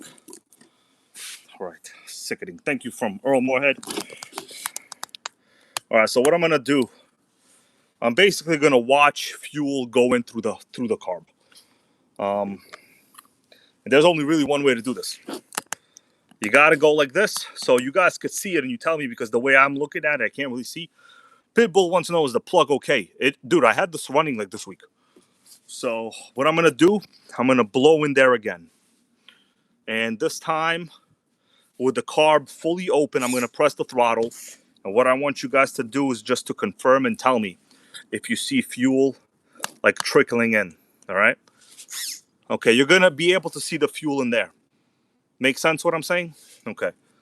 So I'm going to blow in it. You let me know. All right? Don't lie, please. Please don't lie. All right? Sickening. Actually, damn, I could see it myself too. All right, so I'm going to blow through it. After this, I'll check the plug. But for now, let's do this. I mean, it looks dry in there. Oh, yeah. Okay, now I definitely saw the fuel. You saw it, right? I saw it. The carb is definitely now for sure not gummed up, because I saw fuel literally flow in there. Like, there's no way it's gummed up now. Like, it's not possible anymore. All right? That was a big one. It could be flooded. If it's flooded, we'll unflood it. But I'm going to try again. If it's flooded, we'll unflood it. All right? Sickening hybrid over here. Trying to fire up a nitro at night. So I definitely saw the fuel in there. All right, I'm going to try it on this starting thing again. Appreciate that from Earl Moorhead supporting the channel. All right. I'm going to try it from this position again.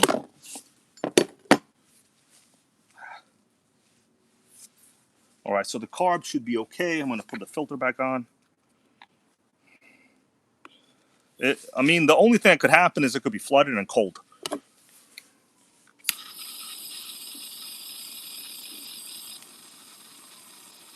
I'll be honest with you, when I took the plug out before, it was super, super solid in there. Like, I thought that the head button was stripped, but it seems okay now. All right, I did a little bit. The block is still cold, so technically I'm not even heating it up a lot. It's like very, very minimal heat anyway. All right, guys, let's go do it again. It should probably be a fire in the hole now. After this, I'll check a bunch of other stuff, but it's going to happen sooner or later. Sooner or later, bro. All right.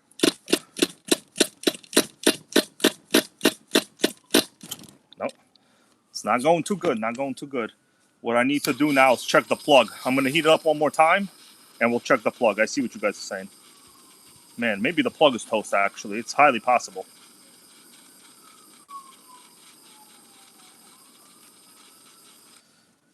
Thing is, I don't want to remove the plug because I probably would just wind up removing the whole head. All right, what I'm going to do, I'm going to flip it over so you guys could see me going a little bit crazy. All right, by the way, I shaved. What do you think about that? Look younger. I'm going to try it from this position. Sick. It could be flooded. It could very well be flooded. All right.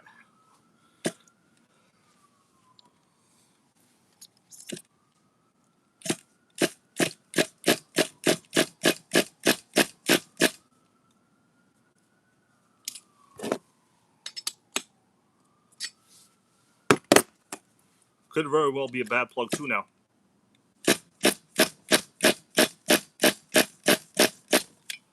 All right, bros. What do you say? Want me to take the plug out? I'm gonna tighten it a little more. Let's try again. If it does this, it's probably flooded. All right.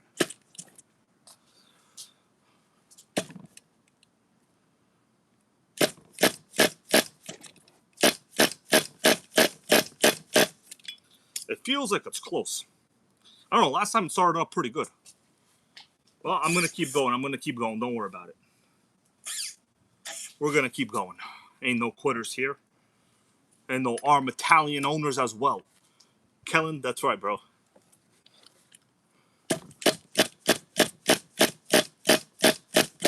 All right. I'm gonna take the plug out, and we'll check the plug. Could be the plug. Could be the glow driver's toast. I'll tell you this: when I'm removing the plug, the reason I avoided it is because it feels too tight in the head, as if somebody like close to strip the plug. It does not feel correct at all in there. I hope the head is not toast. So I'm going to switch the view. You had enough of my face. Let's take a look at the engine. Sickening. This way I could put the light on. So it feels very, very tight in there for not good reasons.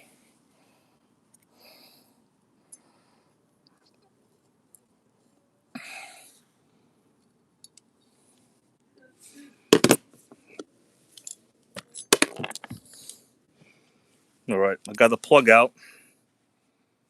No, I see the situation so far, kind of. Okay, so I'm going to show you the situation. The washer is not good. It's basically jammed. This washer is basically seized onto the plug. Almost. It's one of those thin shit washers. All right, let's try it. It's a pretty proper plug, though. Nah, it's... You know what? I think the glow driver's dead.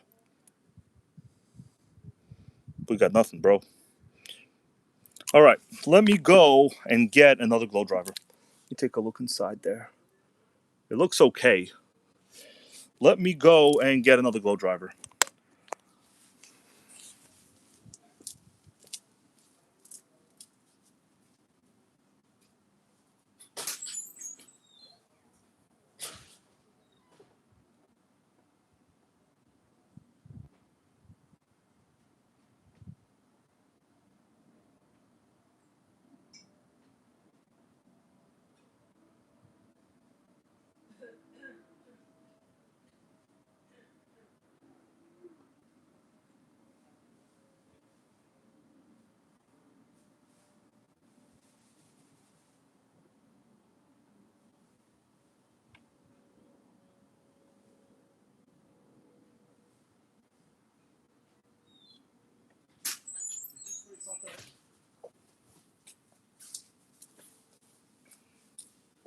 All right, homies. All right, Kellen's bro, I'm here, man. Thank you for that. Just saw that.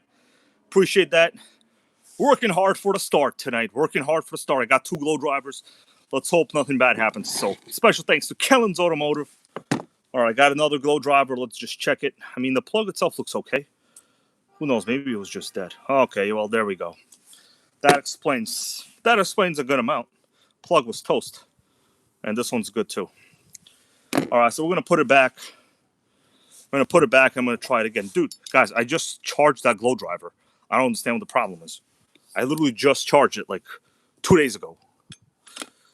All right, I'm going to put it in. And I'm assuming it's going to start this time.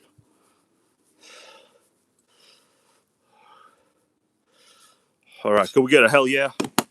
Wasted all that energy for nothing. Sick. All that preheating for nothing.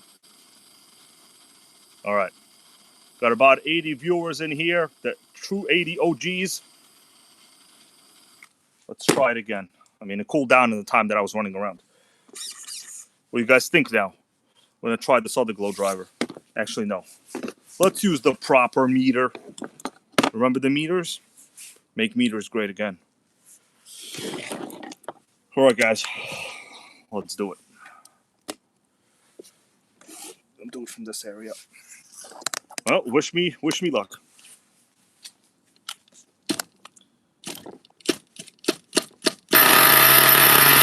Sickening. Sickening.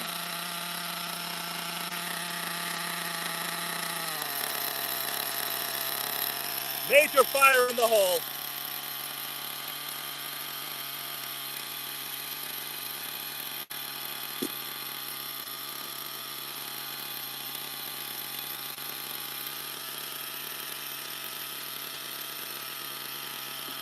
All right, great coral. Hell yeah. Let it chill a little bit.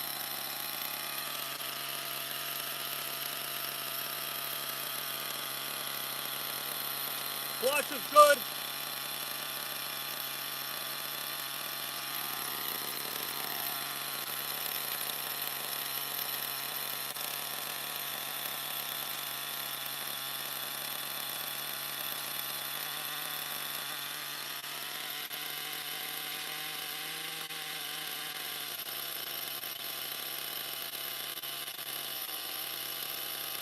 Try to get a throttle trim correct.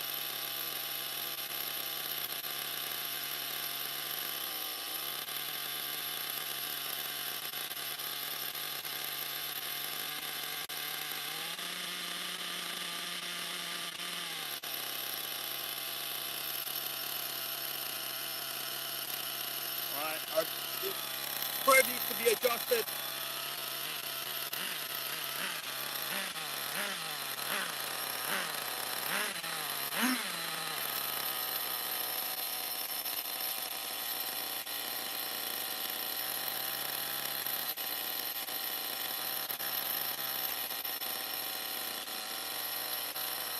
Sickening.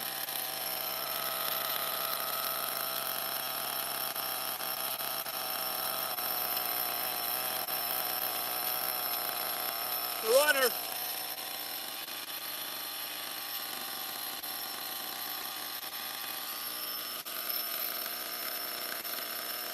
Gotta adjust the trim.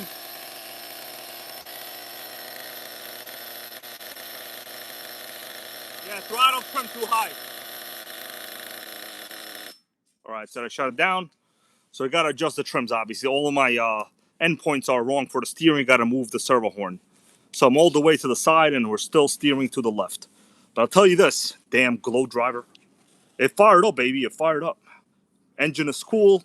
I mean, pretty much nothing bad happened other than the glow plug. Okay, let's move it back to the bottom and that's it. And we got a runner here today. Obviously it needs a little bit of tuning, well, for the throttle trim, I just put the radio in, so I can't be 100% sure of how the trim setting was. But I am all the way, we need to go do the steering system. I am all the way to the right on this. Yeah, so we need to adjust the servo. So let me go back to neutral. I would say major hell yeah. All right, so we are neutral. that means our servo horn is not correct at all. You guys see what I'm saying? But we got ourselves a runner. Damn, wasted all that time on a damn glow driver. Unbelievable. Right, bros, what do you think about that? WBL, thank you, man. Yeah, to really tune this, it obviously has to be like, driven normally. I can't like do it here on a car tire, especially at night. But we're gonna go and adjust. I'm gonna turn it off, and we're gonna adjust the steering geometry because I can't really even drive it in the yard. It's gonna go sideways. All right, John Hensley, thank you, man, and all of you guys, Earl Moorhead. Let's go back in and continue to work on this one. I'm gonna put that glow driver in a charger overnight too. All right, but good news is it fired up, and we didn't have a full throttle launch of any kind. A lot of oil came out. Yeah, it would have started right away. Yeah, servo horn way, way, way, way off. So let's go adjust the servo horn and take care of the rest of the business.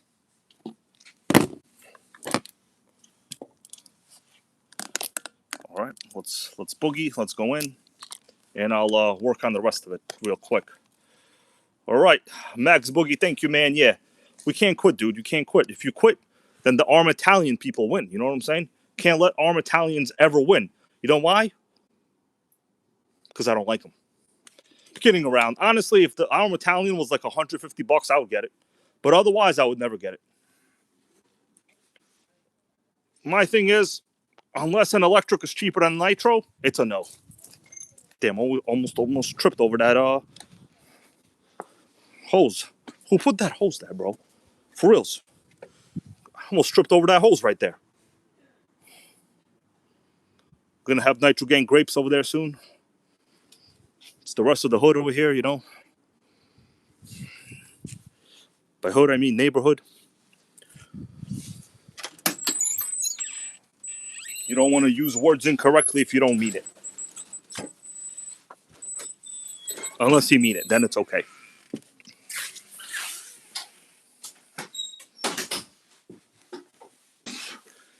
Hey, Melissa, door, please. And please close. Yeah. Turn off the light. Appreciate you. All right, bros, let's go back in. I'm going to do some servo horn adjustments and some chatting. But I would say major success overall engine-wise. That was my goal. My goal was to get the radio gear and to fire it up. And goals were met. Goals were definitely met tonight, bros. Goals were met. Major goal meetings. And it got real cold outside, bros. I'm wearing a hat right now and a thick-ass jacket. All right. Let's take a look at the steering. Also, I'm kind of happy this happened. It gives us a little more conversation. Let's undo the horn. Also, something very, very important. People usually don't set up their steering linkages correct. You first have to know where you're at to know where you're going. Let me see. WBL goes, does LRP need higher nitro percentage? No, honestly, anything 20% will be perfect. You saw, I don't know if you were here in the beginning, but I actually showed the original article in RC Car Action of this GTP and, with the regular engine. They were running it on 16% nitro, bro. 16. Of course, it wasn't LRP. ANP Racing, man, thank you for that. He goes, great job once again. Never die attitude. I appreciate you, man. AMP Racing. I try my best, bro, because you know how it is. Italians, they cannot win. Now, I'm not saying Italian. Melissa's half Italian, so I love Italians. I love Italian food, but I don't love the Arm Italian. Okay? Get that thing out of here. To be honest with you, I know people be like, oh, the Italian, the Schmalian. Bro, it's just like a low truggy. Any low truggy with wheels that are taller than its size is going to be cool. That's basically what like the Traxxas XRT is. Like, you telling me that the Italian is great, it's pretty much like saying a bagel with cream cheese is delicious. I know that already. You know what I'm saying? It's like saying the Whopper is the best burger ever made by Burger King. Yeah, that's their famous burger. Okay? It's not informative information to me. All right? Yeah, WBL, no problem, bro. But I'm glad you asked. So, to come back to how I started this stream, guys, with the speed claimed with the original engine, they said you could have done 60 with a 2-speed. Now, this is a way, way more powerful and close to impossible to start. I'm kidding around. It with a proper glow drive would have started right away. LRP with probably 50% more. Well, okay, I don't say 50. Maybe 20% more RPM, right? Maybe 20. Let's be real here. Probably 20% more RPM. I would say 60 plus should be achievable. All right, so I got the servo horn off. Turn the electronics on. Make sure that we are at neutral here on the steering. So, yeah, they claimed 60 plus is possible with the old Force 3.5, which I did a lot of like research on this engine. It's a okay 0.21, but you can't really use this engine anything. The engine mount holes are not standard. Notice I have like buggy mounts here that are, for some reason, like these are not standard engine mount holes. And also,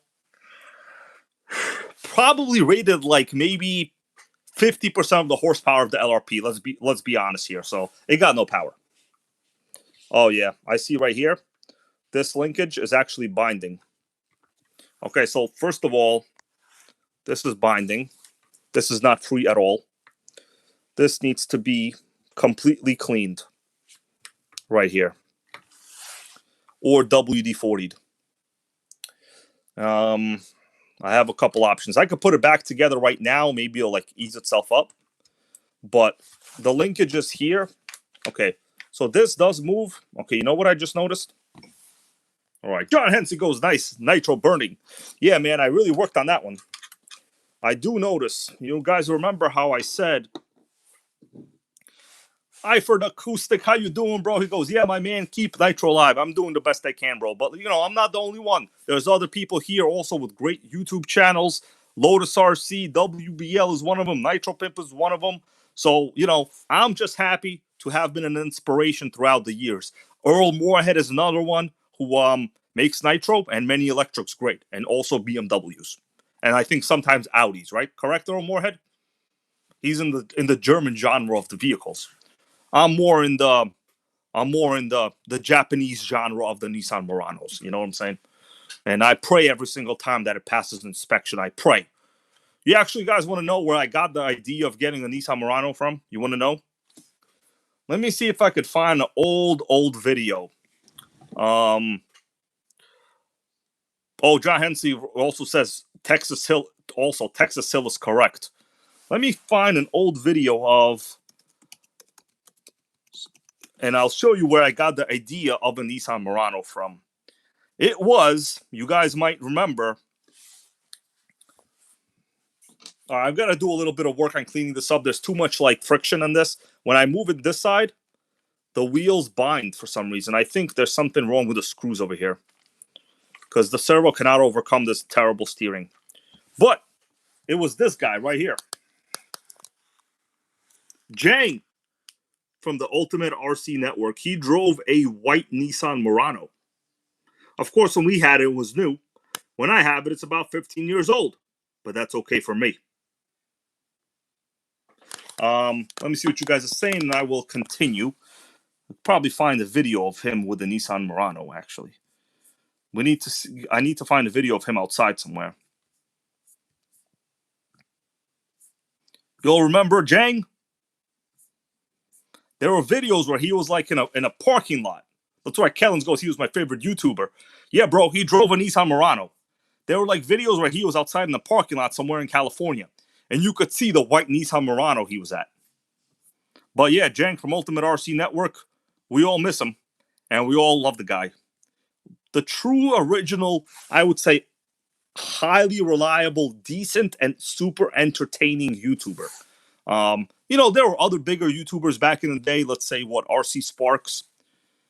Me personally, I'm not into a lot of the customization stuff. Like, to be honest, I don't like the customization stuff at all. Like, it's actually pretty whack to me. But Jang took RCs as they were, whether they were cheap, whether they were not cheap, and he made them run. That's what he did.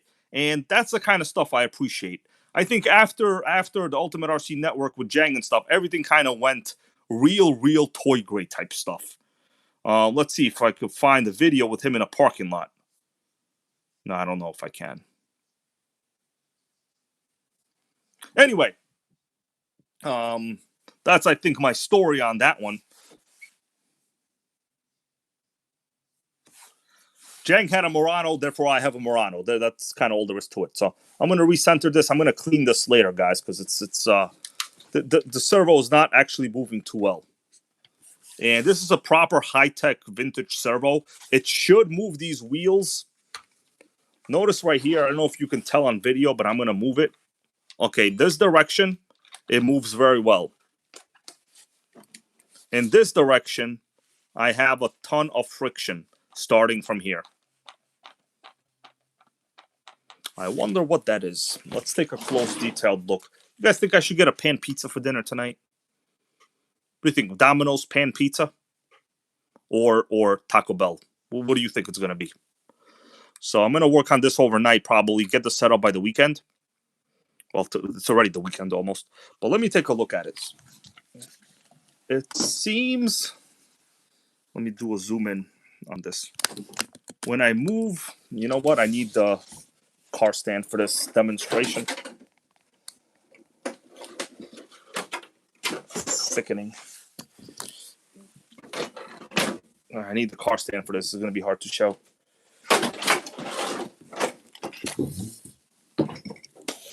Okay. So, what I'm looking for is binding. Why is it binding when I'm moving it to one side?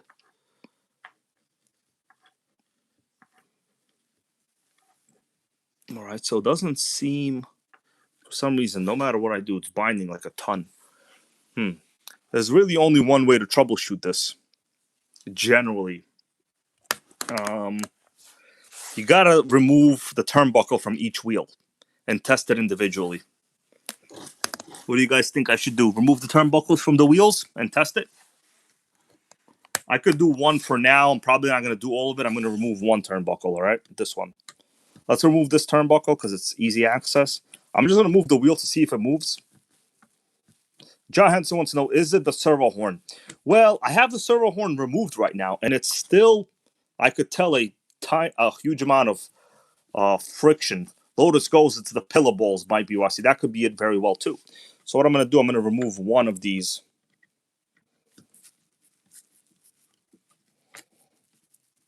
All right. So now okay, yeah, this wheel. So now that I have basically the linkage disconnected completely, I could tell this wheel in itself, these parts need to be redone. It's likely the pillow balls inside. Yeah.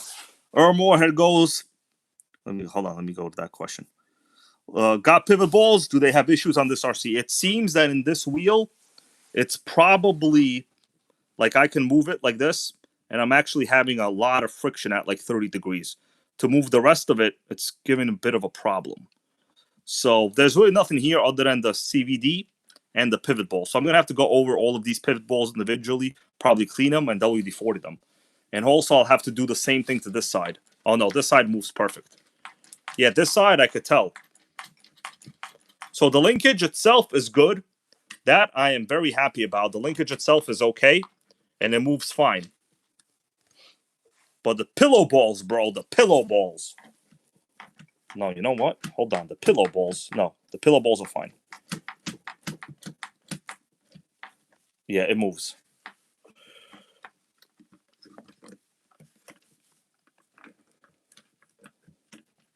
All right. So it's this side. Yep. Something is too tight over here. But the crank itself is fine because I can move it pretty much effortlessly. Actually, there's a little bit something crookedness on that side too. So it's kind of hard to do this. The other element, I don't know if you guys noticed, I'm doing this with the suspension not compressed. Obviously, when the car is compressed, you know, when it has a little bit of weight and it's pushed down a little bit, it might actually be free. Like right now, as I move it, it's completely free. When suspension is the lowest position, I can feel some friction. When there's a little bit of compression, I can't. So these are just some of the signs of old RC problems. You know what I'm saying? You basically got to take apart the pillow balls, clean it, and probably put a good amount of, I think, graphite grease. What do you guys say? Graphite pizza grease. Yeah, we're gonna some pizza graphite grease. Kidding around. All right, bros. I think we're gonna call it a day today. It fired up, and I think we all learned a little something about setting the trims on your Nitro. The trim setting for a throttle trim and the endpoint adjustments. I'm telling you, top priority. Don't mess up the throttle trim on your Nitro. Lotus Ghost graphite would be cool. I think that's what we're gonna go with. I'm gonna order some. But yeah, these pillow balls generally, like T-Maxes, have this issue too. It's an old car, like plastic parts. They sometimes like swell up over time. It could even be that. Like sometimes, like you even gotta grind it a little bit. But I think we're gonna call it a day now, guys. I appreciate you all, John Hensley, Lotus, Earl Moorhead, iFly, all of you guys. Thank you for supporting the channel. Michael Sucha, Max Boogie. I will be back with you guys likely tomorrow night. What the plan is for tomorrow night? Well, the plan is going to be another Nitro. That's right, guys, because, well, guess what? Before I go to sleep, I stay up on eBay for about 45 minutes. It's a problem, but so is social media. You know what I'm saying? At least you could use it to make a Nitro great again. Ray Coral, man, thank you. All of you guys, JP, Michael Sucha, Wonder Bread, all of you guys that I didn't mention, appreciate you for watching. I will be back with you in the near future. Have a good night, everybody. Stay positive, stay true, and let's hope the gas prices go down.